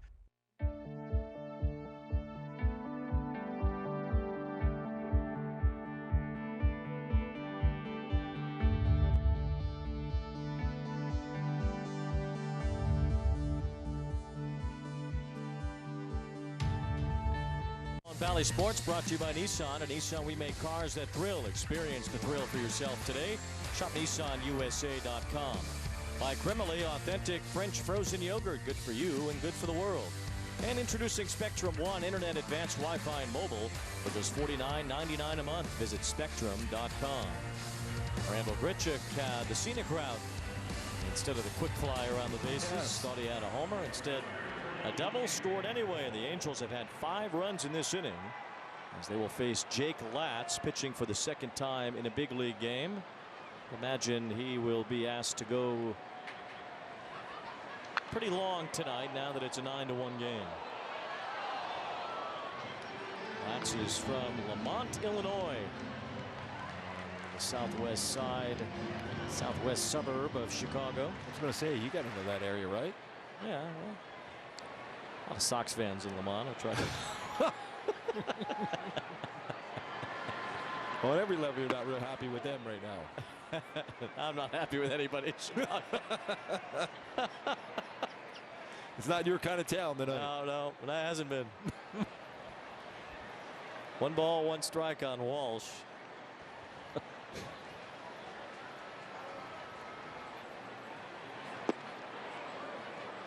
Held up there, and it's 2-1. Latz went to Kent State and was a 5th-round pick of the Rangers in 2017. 27 years old, but finally in the big leagues after several years in the minors. Fly ball to left. Robbie Grossman will wait for it to come down. The Angels, thanks to a 5-run inning, have a 9-1 lead.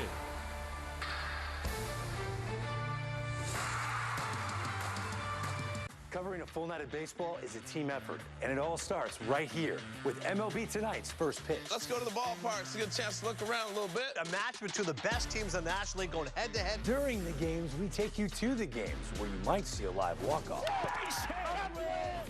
And after the games, we want to hear from the players as bad as you do. First career walk-off hit. How did that one feel? Oh, man, it's as good as it gets. And that's how this team covers every team on MLB Tonight.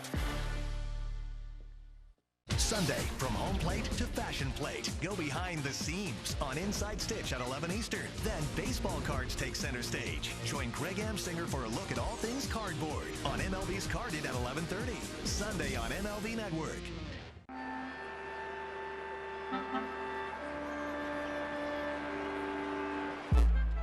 You wanted more speed? We've got you covered. More action? More runs? Oh, yeah.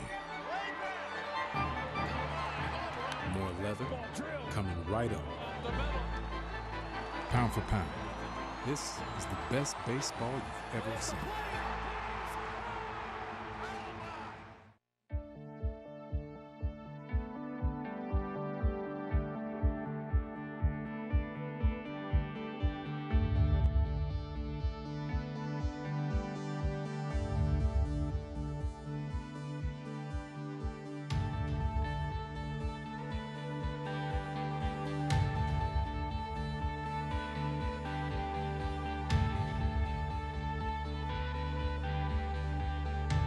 Tier play surrounds the curveball of Reid Detmers tonight. He's had 4 strikeouts with his curveball, and that ties a career high. I mean, the break on the vertical drop on that curveball has been outstanding, especially that last one there.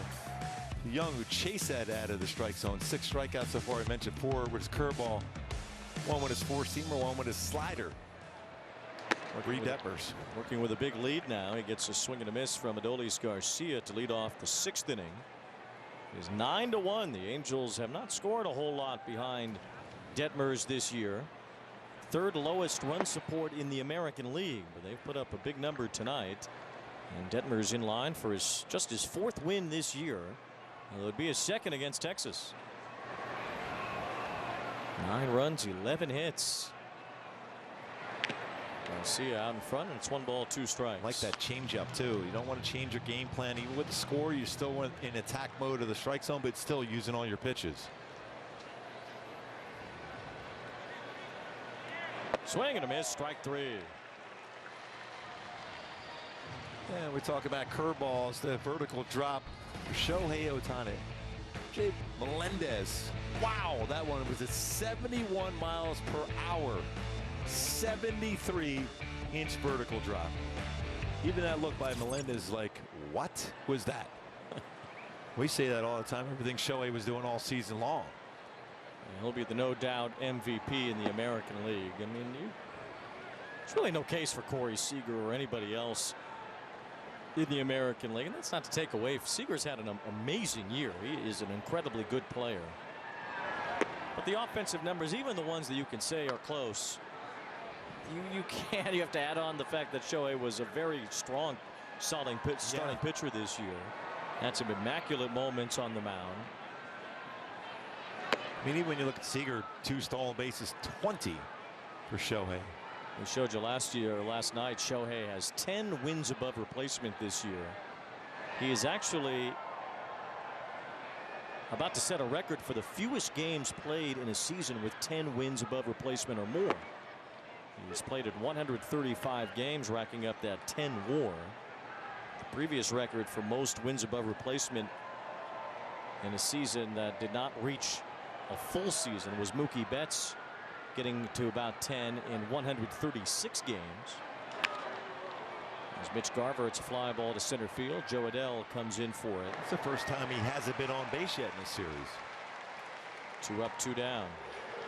Tell you what, I like Joe Adell. I think Joe Adell could be a really good player. Yeah.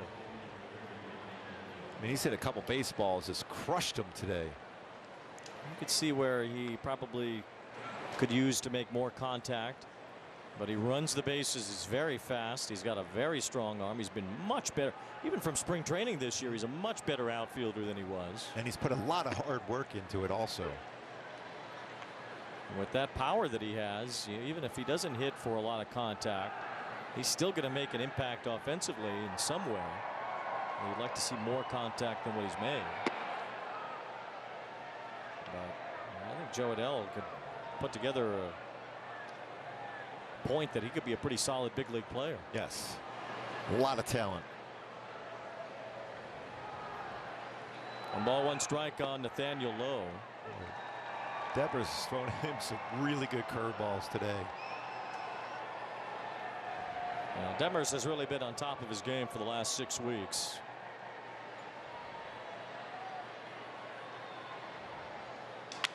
Lowe with a broken bat bouncer right to Zach Neto. It's been a very good outing for Reid Detmers tonight as Drury gets the tag down at first. 6 solid innings from Detmers.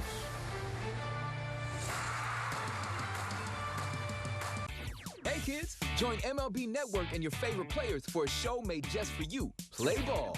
It's all the big moments, bat flips, and amazing plays from an exciting week of baseball and tips to up your game on MLB Network. Sunday, on the next episode of MLB's Carded, join Greg Amsinger for a look at all things cardboard, from vintage to modern. We've got it covered. MLB's Carded, Sunday at 7:30 a.m. Eastern on MLB Network. MLB Tonight, the ultimate late-night baseball party. Oh, man. With live look-ins to the night's biggest moments. How hot was that? That's money. What? The best interviews. I've never asked a player, do you need a blanket? It is kind of cold out there. And cutting-edge analysis from TV's best former players fresh off the field. Get your hands up. There's nothing quite like MLB Tonight. This is going to be a big deal tonight. This one takes the cake. That is awesome. MLB Tonight, late nights on MLB Network.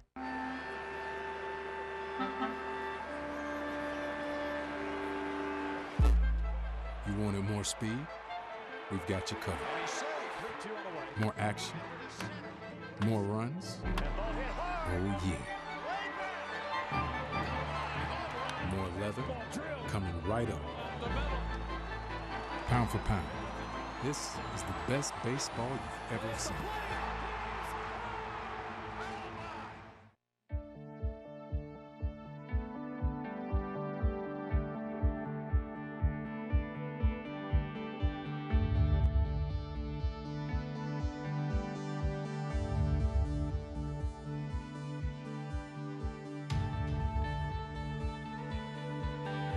Rangers heading back to the dugout after this play ended the top of the 6th. Neto's throw sailed a bit. Drury missed the tag, it looked like, on Nathaniel Lowe, and the Rangers wanted to review, but I think Bruce Bochy took too long. Yeah, there was a long delay before that. You're only allowed a certain amount of time to review a call. So the Rangers were unable to get that review in, and it probably would have gone their way.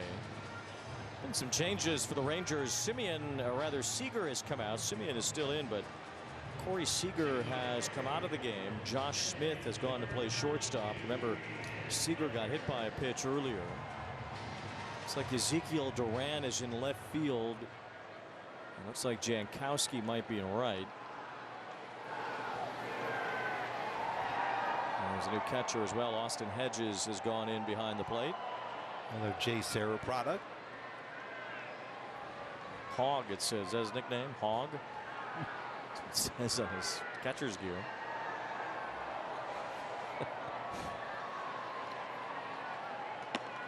And 1 to David Fletcher leading off here in the bottom of the 6th. Angels have a big lead, and the Rangers making some changes as a result of this 9-1 game.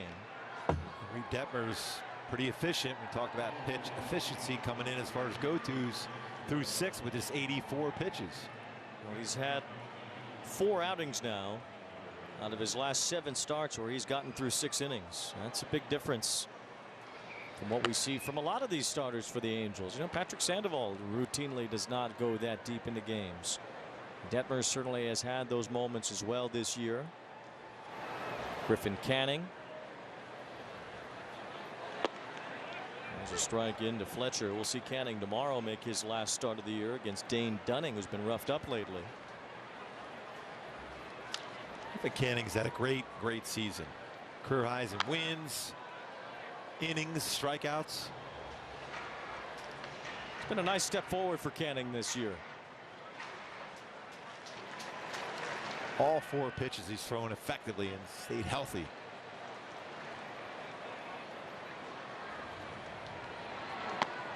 Canning finally healthy and able to pitch most of the season. And there was a brief IL stint.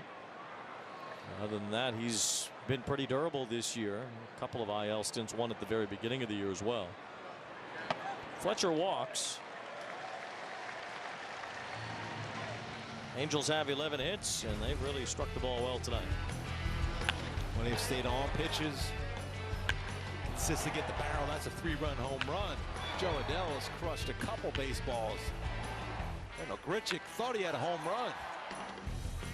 Joe Adell again. Brandon Drury's hit the ball hard 3 times already today. Joe Adell a couple. Here's Grichuk, who has a double and a single and a couple of runs scored. Angels hitting the ball hard consistently tonight.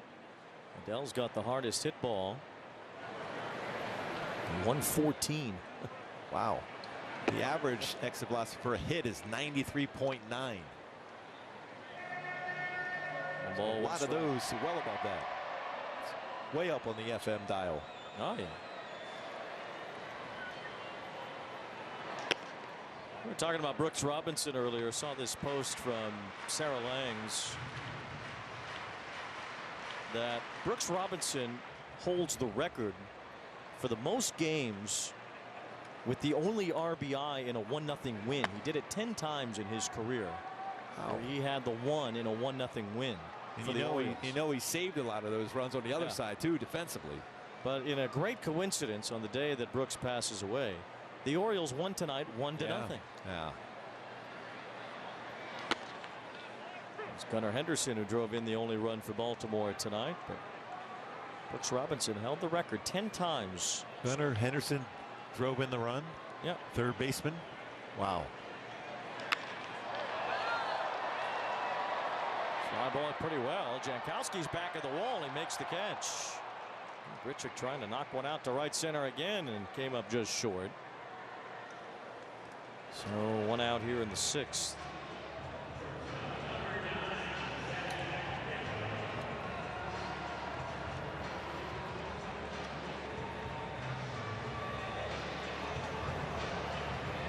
Last game of this series tomorrow night at 6:30 with Canning against Dunning.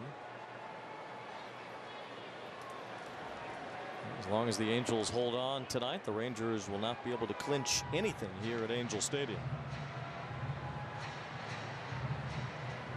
And the visiting clubhouse attendants will be very happy. Yeah.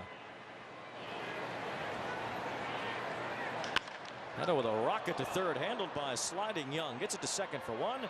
Over to first 2. A nicely turned double play by the Rangers to win the 6th.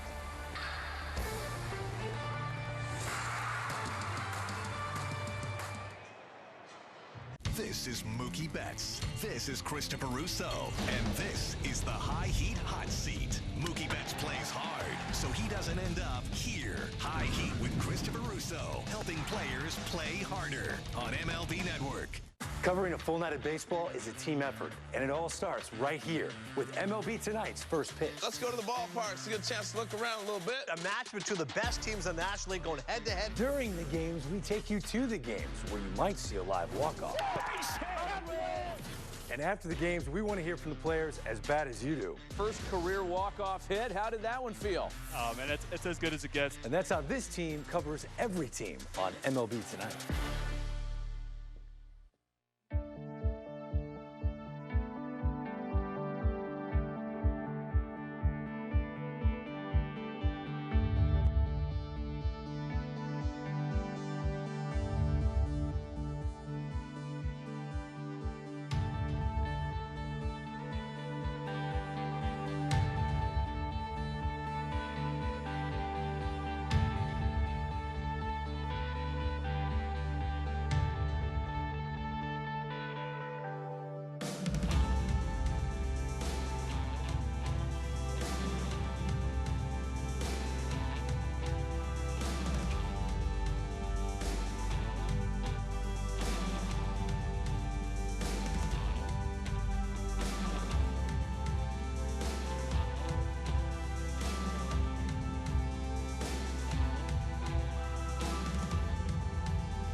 Takes you back to 1986. Gene Mauch and the gang winning the American League West. They clinched against the Texas Rangers on this night, September 26th in 1986 at Anaheim Stadium. Poor Bobby V had to watch the Halos clinch on their home field, advancing to the American League. A lot of people ran the field.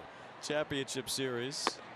You know, when in the off season, when I knew I was coming here, I had to get ready, know all the players for today's team. But I started to make kind of an Angels history log, and I got to 1986 is where I left off. So this off season, I'll pick it up from 86. So don't tell me what happened after that. Not even 02. I didn't get through the 86 playoffs yet, so just don't spoil it. Okay. I want to be surprised.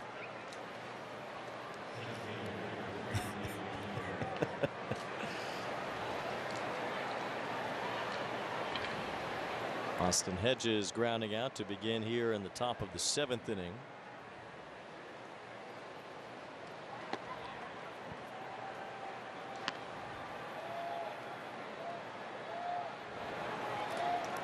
Seattle continues to lead that game 2-0 in the bottom of the 5th now. And George Kirby pitching well for the Mariners against Christian Javier. Tomorrow I think it's Gilbert against Framber Valdez, so a lot of good pitching matchups in that series. That's Scherzer. Saw him again, flat work out in the outfield today, simulating throwing motion. Also was doing some long distance running. Scherzer with his multicolored eyes keeping them away from the camera right now.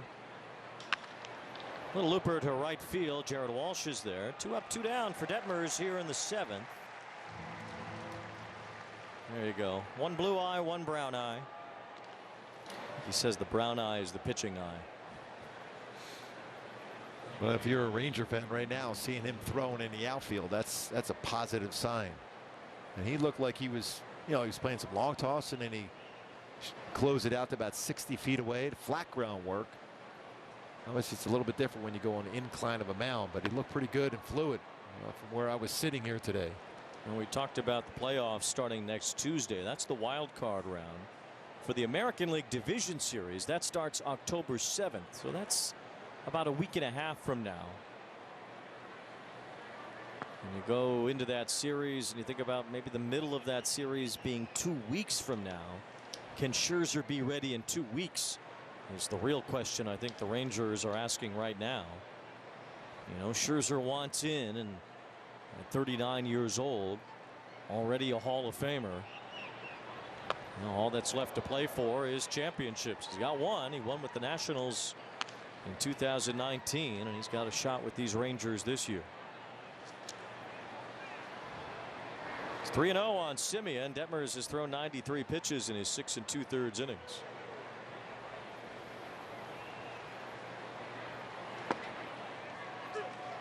This guy looks like he could move right into October and keep hurling the way that he is right now. Hopefully one day he will get that chance to do that. And he has been awfully good tonight, and over his last now 7 starts to finish his year. That was a good 3-1 changeup after a fastball. That first strike to make it 3-1, now 3-2. Semien gets enough to foul that off. Still 3-2. Another good changeup.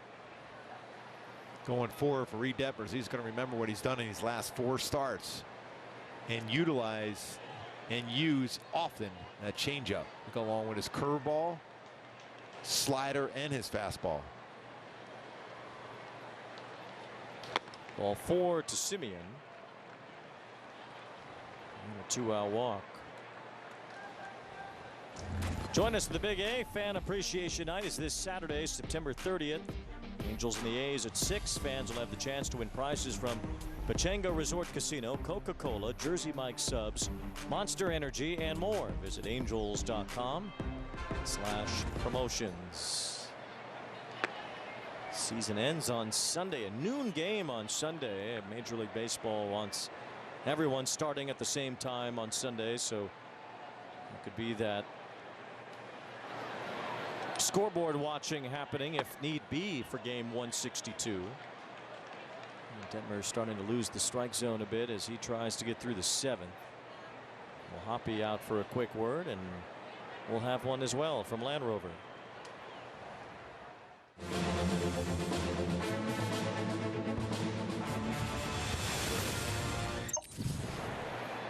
Jose Marte beginning to throw in the Angels bullpen.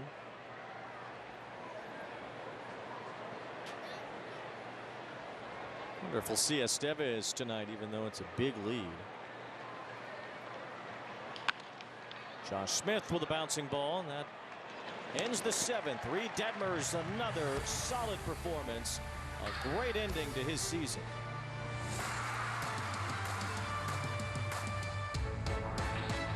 You want highlights? Quick Pitch has you covered. I'd say this calls for celebration. Packing all today's biggest plays into one lightning fast hour. Oh my goodness, what a play! Every game.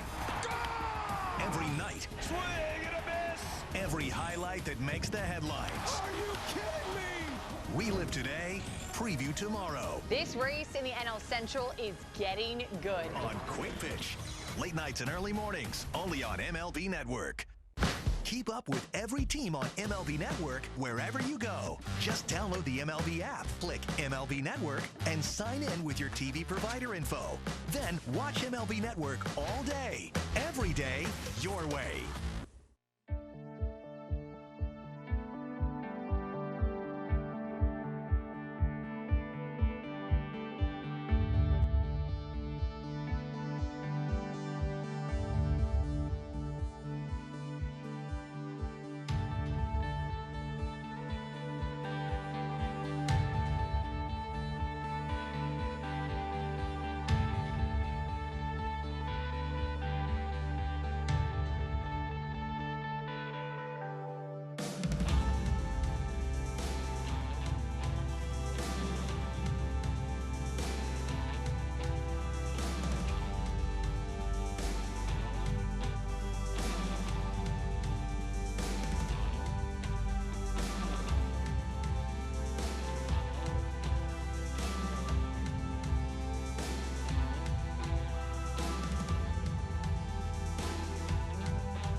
Live postgame presented by OC Navigator coming up.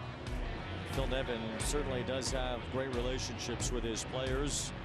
All 65 of them that have come through this ball club this year. And Reid Detmers getting a big pat on the back and a hug from Phil. It has been about as good of an ending to the season for Detmers as possible. And I don't mean just tonight either. I'm going back now to his last 7 starts.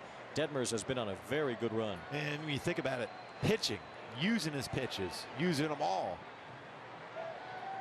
He can be that good.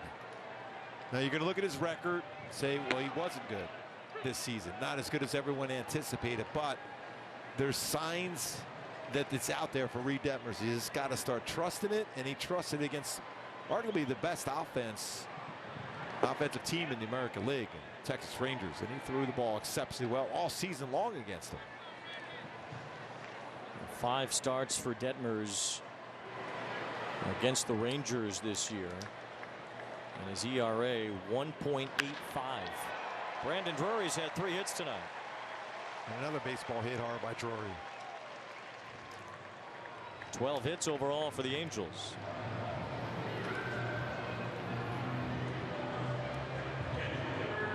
And the Rangers took Marcus Semien out of the game.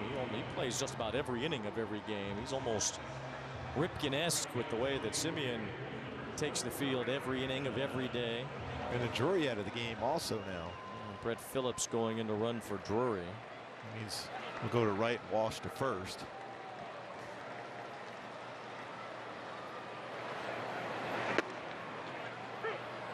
Strike to Hoppy. Ezekiel Duran, who came into play left field, now is at second base.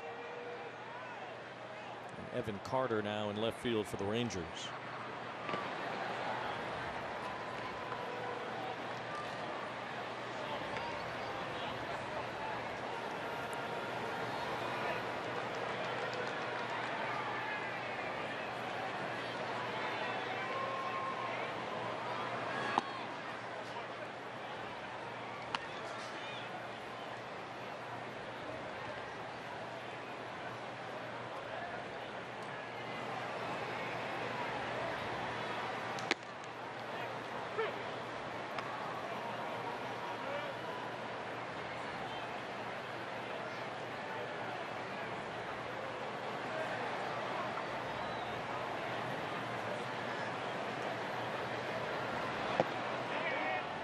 Hoppy couldn't hold his swing. He strikes out.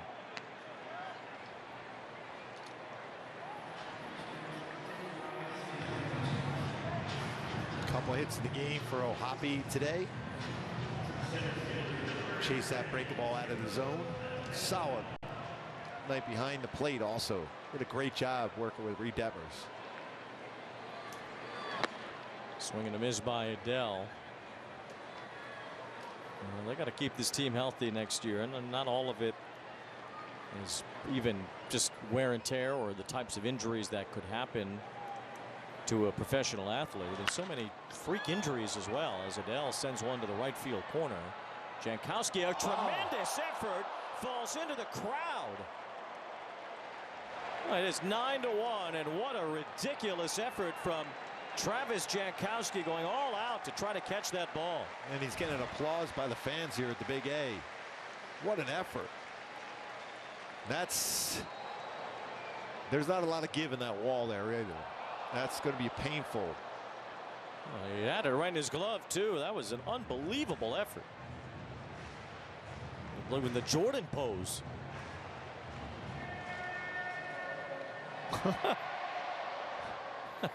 That's a great reaction. That's our reaction when we saw him going in the stands.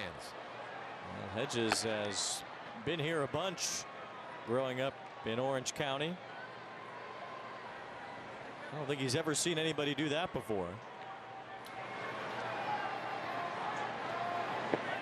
Adele swings and misses, and that's back-to-back strikeouts for Jake Latz here in the 7th.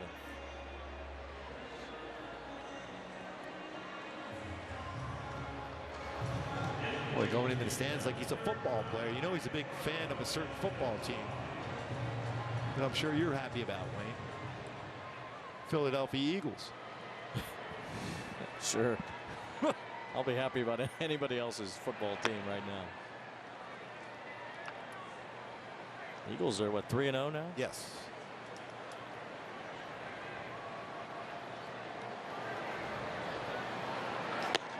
Two balls, no strikes on Eduardo Escobar.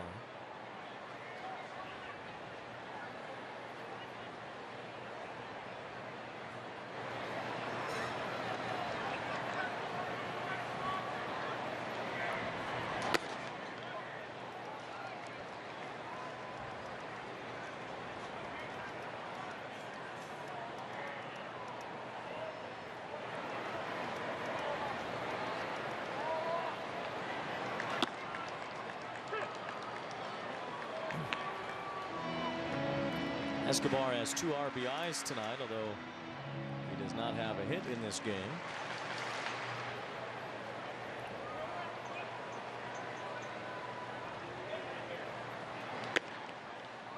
There's ball 4, so Escobar gets on base for the first time to go with his 2 runs batted in. Phillips to second. 2 on for Stefanik. There's 4 games left after tonight for the Angels. 1 more with Texas tomorrow, an off day Thursday, 3 with Oakland this weekend. And then an interesting offseason will begin right away for this franchise. Stefanik has a 2-run single tonight. A strike from Jake Latz. The one thing we've definitely seen from this club is some pretty good young talent getting an opportunity to play and performing against teams that have been going with an opportunity to go to the postseason.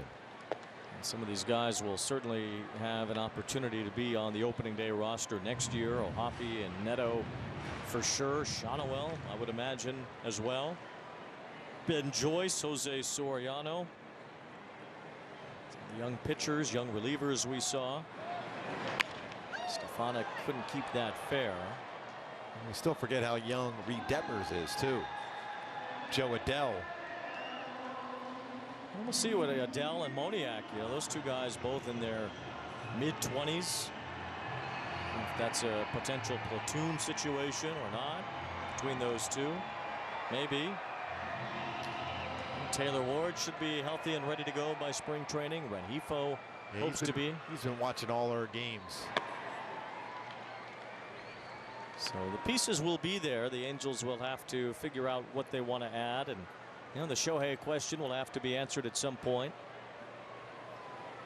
Phil Nevin. We'll see what happens there with the managerial position.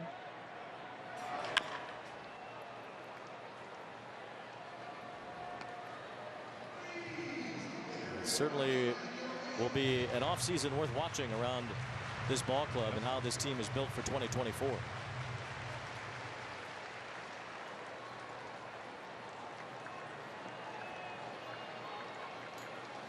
Two balls and two strikes on Stefanik now with a 7-game hitting streak. And the count is full, so the runners will get a head start. Still amazing when you put together what he did in the minor leagues too. Won the batting title of all minor league hitters. Along with AAA.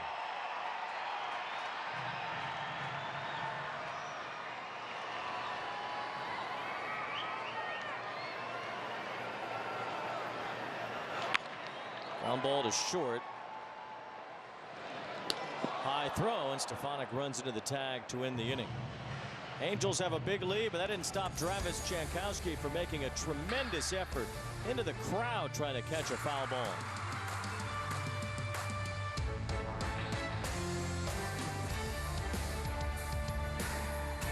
Sure, you'll teach her to drive a car. Then use Greenlight and teach her to save up for her own car. Mowing lawns and getting paid. Navigate the world of earning, saving, and investing together. Invest in your best investment. Greenlight. Jumpstart dinner with Home Chef's microwavable meals. It's time to get dinner ready faster. With Home Chef's fast and fresh meals, there's no prep and no mess. They're faster, fresher, and tastier. Get dinner done in 3, 2, 1. It's time to set the table. Delicious meat simple. Get 18 free meals at homechef.com. Welcome to the Aura Sleep Lab. You need a bit more deep sleep. Getting enough high-quality sleep increases immunity. Why? Because sleep helps fend off sickness. A good night's sleep boosts your number of infection-fighting antibodies and cells. And with your Aura Ring, you can learn how to sleep deep and keep your immunity up. It's like having a sleep lab on your finger. Go to sleepwithauraring.com.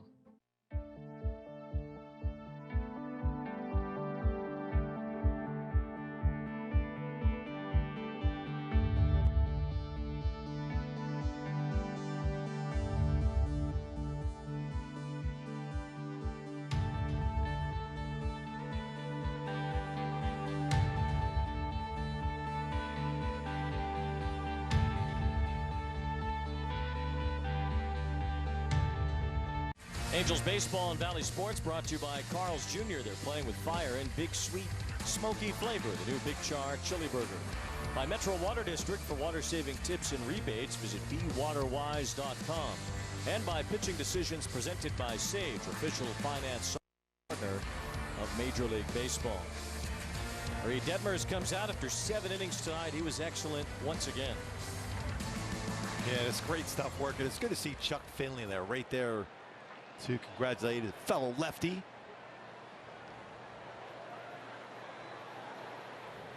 Seattle up 4-0 now over Houston.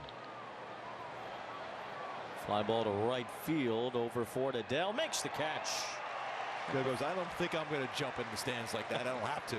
I'll get to that baseball. So Dell now in right field, handles that. Jose Marte on the mound.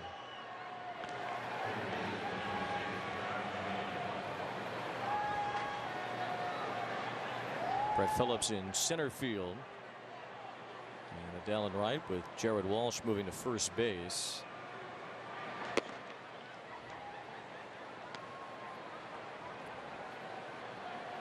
Seattle got back-to-back hits with 2 outs in that 5th inning. They've now taken a 5-0 lead on the Astros. Ground ball. Fletcher gets after it. Spin the throw. Walsh couldn't hold the bag. Safe at first is Josh Young. That was a great play by Fletch.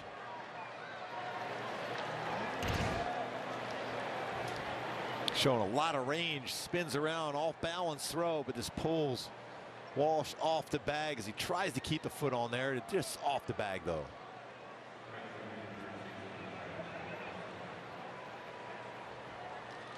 Well, the Angels want to review this. First base.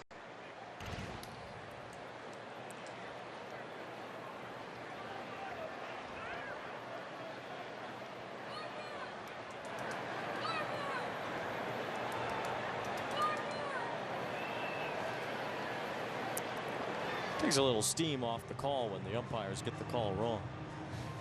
You really punch it. It's the great play by Fletch. Let's see. I don't know. I don't think so.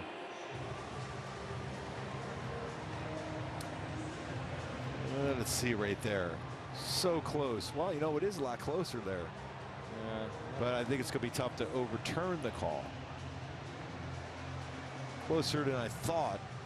Because he got the cleat on the base still. Yeah, tough to tell from that angle. This one, you could see that he's. Looks like he's off. We'll see. Infield hit right now for Young.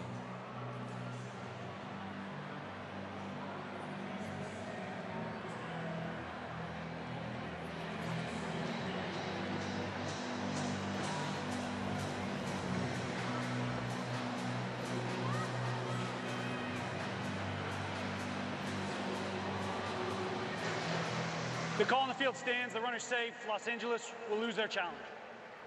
An infield hit for Young. It's interesting, a play like that, you would think maybe it was worth even saying confirmed, but it was enough. Still a tough call. Again, if it would have been called out, then it would have been called stand there too. It's that close.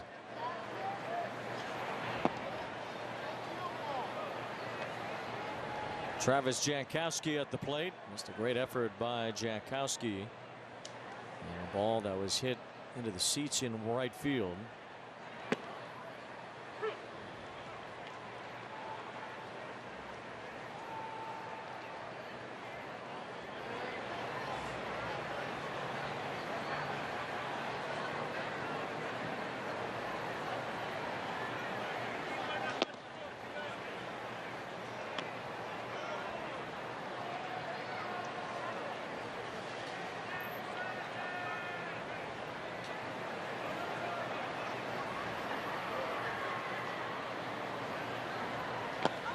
On the dirt, that'll move the runner to second base. Wild pitch from Marte.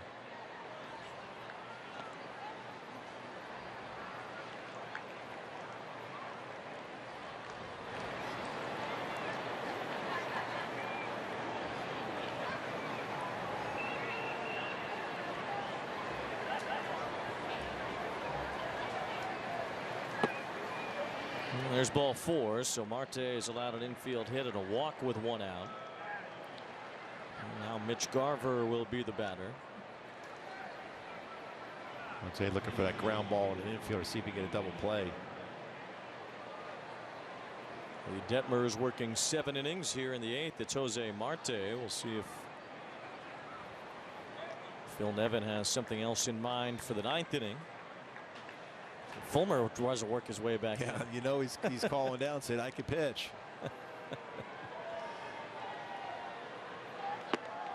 There's a strike from Marte.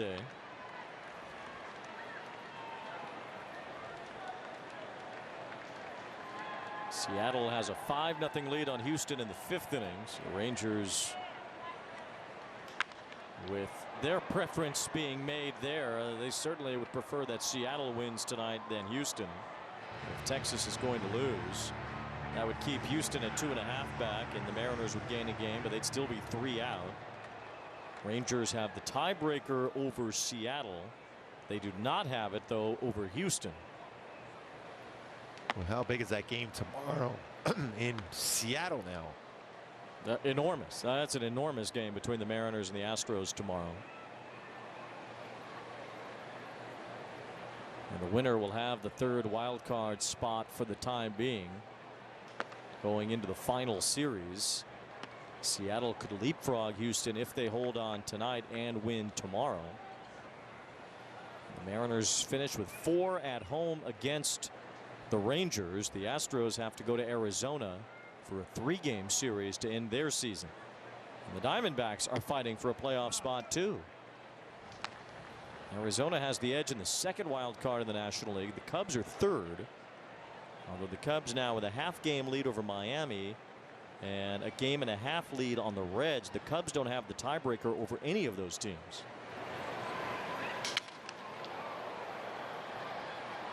Miami with a doubleheader tomorrow. It's always tough to sweep a doubleheader too. It's a tough one. It's against the Mets at Citi Field. They'll play 2 tomorrow and then 1 on Thursday. And then the Marlins go to Pittsburgh to finish their season. The Cubs will be in Milwaukee. Well, they still have 2 more games in Atlanta. And the Reds playing Cleveland right now. I think the Reds finish with, I don't know who the Reds finish with. Somebody. Reds finish with the Cardinals. Fly ball to left. And Grichuk stepping onto the track makes the catch. So 2 down. Garver flies out. The batter will be Nathaniel Lowe. By the way, Acuna homered again for Atlanta today. He's got 103 RBIs. He has 144 runs scored. He's got a chance to be just the 3rd player since World War II to reach 150 runs scored in a season. Ted Williams did it, and Jeff Bagwell did it in 2000. That's unreal. That's it since World War II. And Acuna needs 6 more runs. I mean, he might not get there, but he can. He's certainly capable of scoring 6 runs in 5 games. With that offense. Just with himself.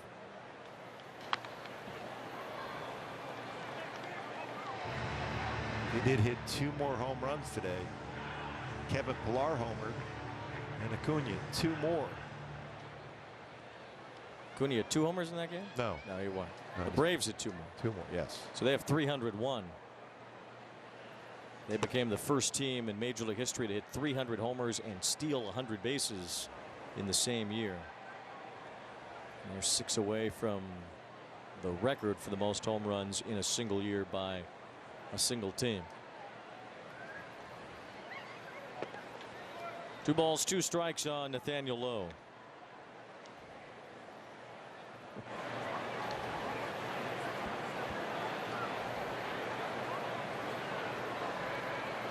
Yeah, coming into the game today, they scored 909 runs this season. Swing and a miss as Jose Marte works a scoreless 8th.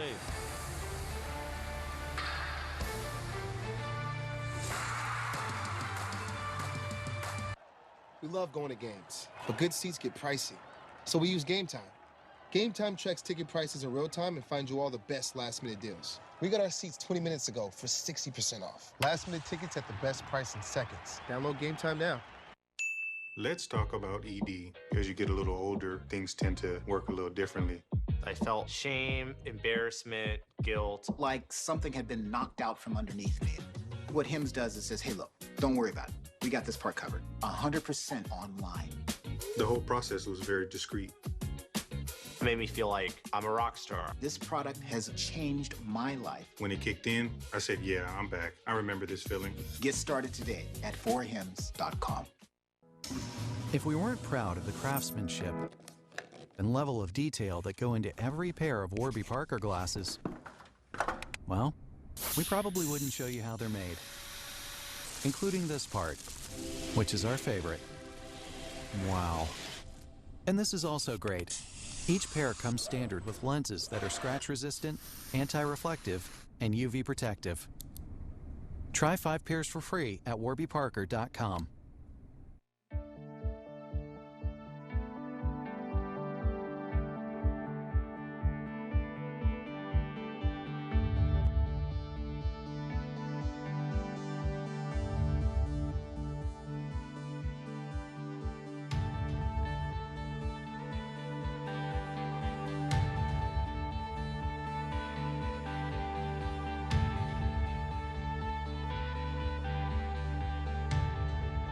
To you by the Orange County Auto Show, back from October 5th through the 8th at the Anaheim Convention Center. Come join the fun. And by Easton and Easton, official injury partners of Angels baseball. Bottom of the 8th inning at the Big A tonight. The Angels comfortably ahead of the Texas Rangers with a 9-1 score. Rangers go back to their bullpen and they bring in Will Smith. 59th game, whip of 1.08, bonus batting average 217. He's just trying to get him some work. Yeah. He has pitched just one game over the last week. He appeared in a game on the 20th and worked an inning in a game that was decided at that point as well. He's been pitching the 8th inning mostly lately. Chapman has really taken over as the closer for the Rangers. Swing and a miss by Walsh, but still you need more than just one guy at the end of the game, especially in the playoffs. Rangers haven't clinched a playoff spot yet.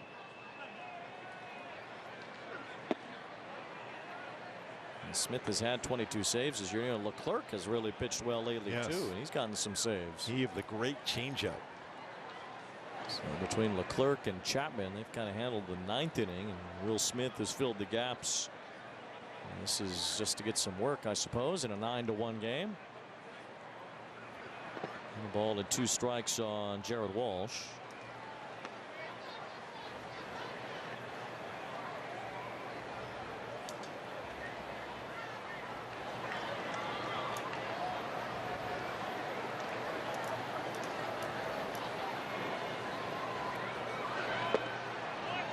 Walsh strikes out. 0 for 4 tonight for Walsh. And going back to Hyundai Key for the game today. All the young dudes. I'll start off with a young dude, Reid Detmers. Game, Zach Neto, Logan O'Hoppe, a couple hits. Joe Adell, a couple rockets. The youngsters doing their job today again.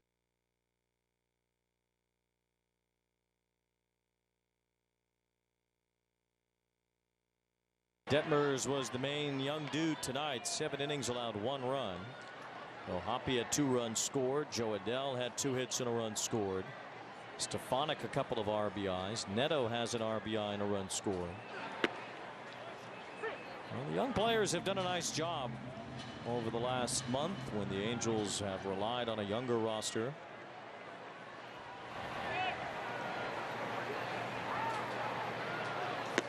Two balls and a strike on Fletcher. Brandon Drury's been that steadying influence. 3-run home run today, 3 hits. There's Mickey Moniak next to him. Bouncer from Fletcher that Ezekiel Duran handles for the 2nd out here in the 8th inning.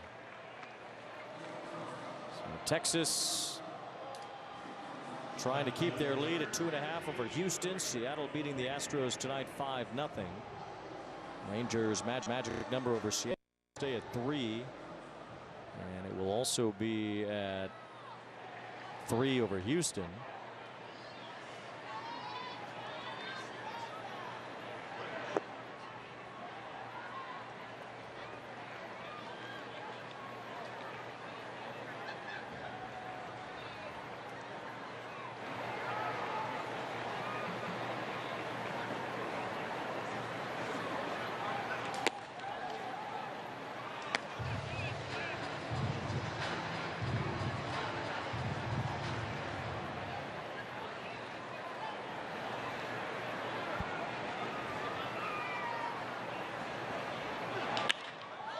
Richick with a liner to the corner. It hooks foul.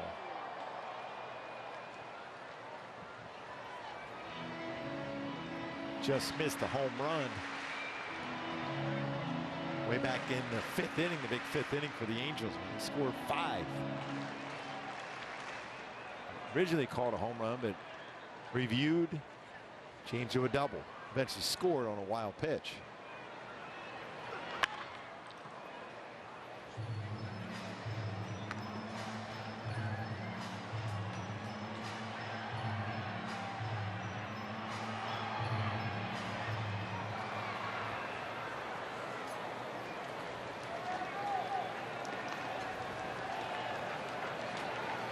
2-2 on Grichuk. Ball 3. Zach Neto would bat if Grichuk extends the inning. The Brewers, some photos and videos from their clinch in the Central in the National League tonight. 89-year-old Bob Uecker getting soaked. Oh, that's awesome.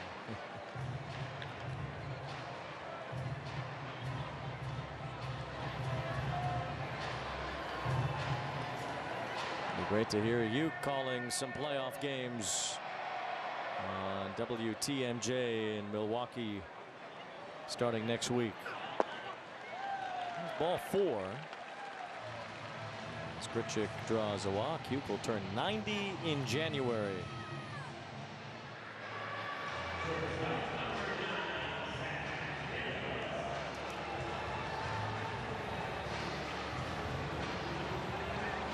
Two outs as Zach Neto will be the batter. Singled and scored in the first, RBI in the 5th inning.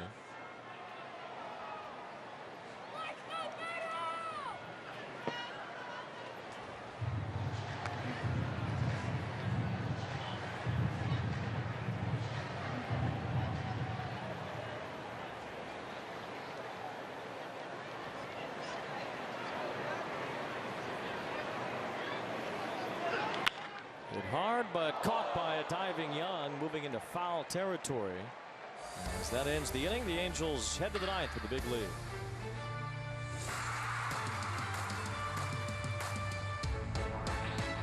You want highlights? Quick Pitch has you covered. I'd say this calls for celebration. Packing all today's biggest plays into one lightning-fast hour. Oh, my goodness! What a play! Every game. Every night. Swing and a miss! Every highlight that makes the headlines. Are you kidding me? We live today, preview tomorrow. This race in the NL Central is getting good. On Quick Pitch. Late nights and early mornings, only on MLB Network. You want highlights? Quick Pitch has you covered. Packing all today's biggest plays into one lightning-fast hour. What a play! We live today, preview tomorrow on Quick Pitch. Late nights and early mornings, only on MLB Network.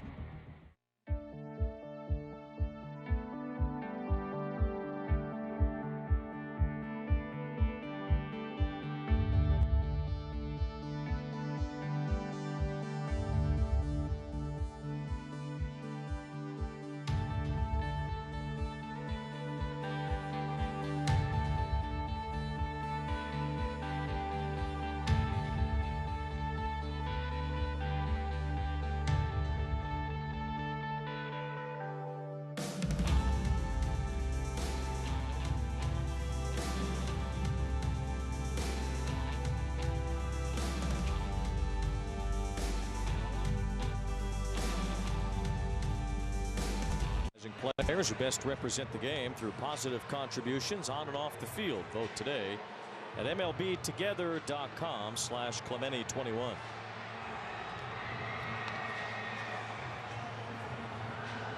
Colton Ingram, who was added to the roster today when Sandoval went on the IL, is trying to get the last 3 outs. He's throwing strikes. Colton, he has that good curveball. He's got to get ahead of the count to get some chases with it. Ingram spending his year between AA and AAA. Saw where Kyron Paris was named a AA All-Star. Yeah. They got rid of the All-Star games in the minor leagues. You don't play the game. You could be named an All-Star at the end of the season. Those were fun. Yeah, but the actual All-Star game is over, at least for now. It should have been the first out of the inning, but Stefanik had it go off his glove. And we'll see how that's ruled as Hedges gets on.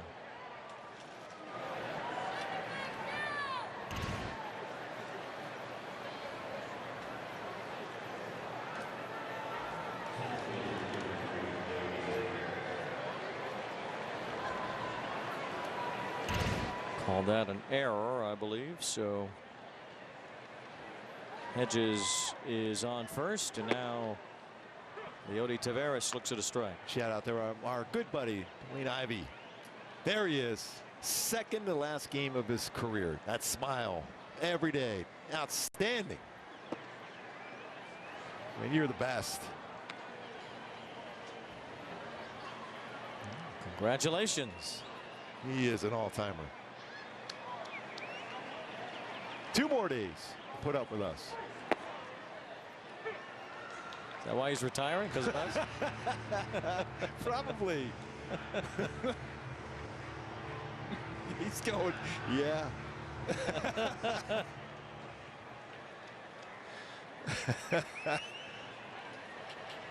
Yeah, it's understandable. Swing and a miss, good pitch. Some real movement on that one from Ingram to strike out Tavares. Hard slider.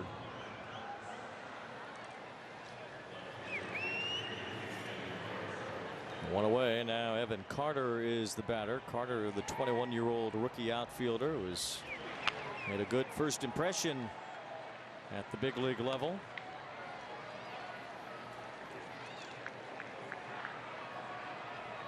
Carter was drafted out of Elizabethton High School in Tennessee. Only played 3 games his senior year because of the pandemic. Had to duck out of that pitch.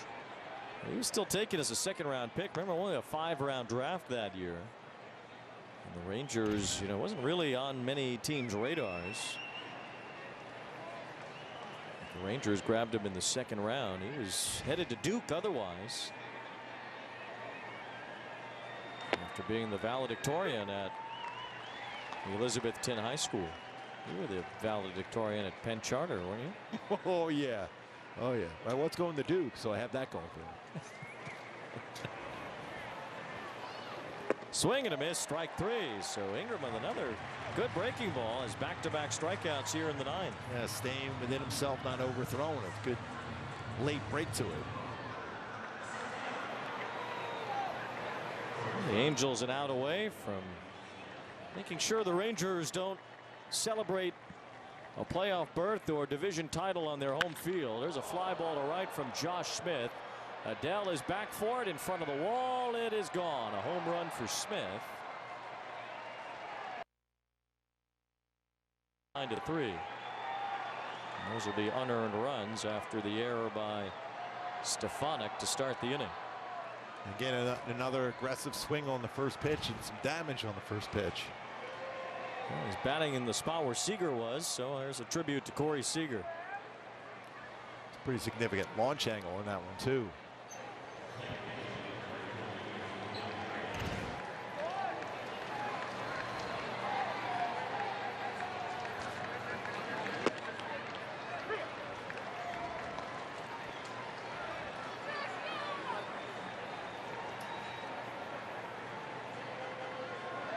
Ezekiel Duran at the plate. Duran played a big part for the Rangers in the first half of the season. He's kind of been the odd man out of their lineup as the season has gone along, especially here in September.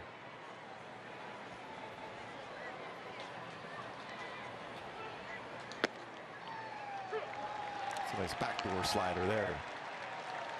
1 ball, 2 strikes on Duran. Still 5-0 up in Seattle. The Mariners hold on. The Astros will stay 2.5 back. And the Rangers will be 3 ahead of the Mariners. Still all kinds of ways it could sort out. Toronto lost tonight, so Seattle will gain ground on them too if they win.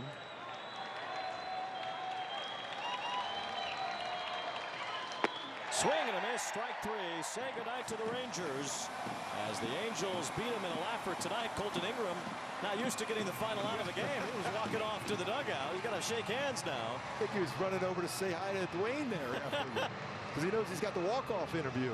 Now 9-3 the final. The Angels offense erupted tonight. Yeah, it was great to see that. Brandon Drury had an outstanding game. Joe Adele crushed the ball. And Grichuk. Reid Detmers was outstanding in 7 very good innings. Our Toyota player of the game against this offense for Texas. Had it working. 7 innings, 1 earned run, 7 punch-outs, an ERA of 1.85 versus the Rangers this season. When you go back last 7 starts, an ERA under 2.5 for Reid Detmers. Great way to be able to finish off the season with a performance like that. And a smile from Phil Nevin. Beautiful job by Detmers tonight and over his last several starts, beating the Rangers for the second time this year. And the Angels knock off Texas tonight. First place Rangers will have to hold off any sort of celebrations until they get to Seattle for their season-ending series. As the Angels win tonight 9-3, Logan O'Hoppe, part of an offense that produced 9 runs on 12 hits, and he caught a great game from Reid Detmers. He's standing by with Erica. Guys, thanks very much. Logan, the offense put up 9 runs tonight. The story was definitely your battery mate in Reid Detmers. Just what was working so well with him after that first inning? Everything. I feel like we had all options open, and we're on the same page all night, and the communication was good in the dugout, so checked all the boxes tonight. You two worked really well together. This was likely his last start of the season. How much does it mean for him in your mind to go out like this, and especially the handful of his last starts? Yeah, I want all these guys to finish on a high note. I feel like you can set the foundation now for what's to come, so really excited for the future. You had a 2-hit night yourself. It helps when you give your starter some run support out there tonight, too. Yeah, what was that, sorry? You had 2 hits tonight. The offense provided a lot of run support. That helps as well for Reid as well. Yeah, appreciate it. Hopefully keep it rolling. Let's keep it rolling. Thanks for the time, Logan. Thank you. Appreciate it. All right, guys. Logan O'Hoppe, another solid performance, and the Angels put up a 9-3 win against Texas tonight. That's fun when you can beat the Texas Rangers. Keep them celebrating here at the Big A. The halo will be shining brightly tonight after a 9-3 win against the Texas Rangers, as the Angels will look for a series victory tomorrow night. For Mark Ubiza and Erica Weston, our entire crew, I'm Wayne Randazzo. We say good night from the Big A, as Angels Live postgame is coming up next after an Angels 9-3 win.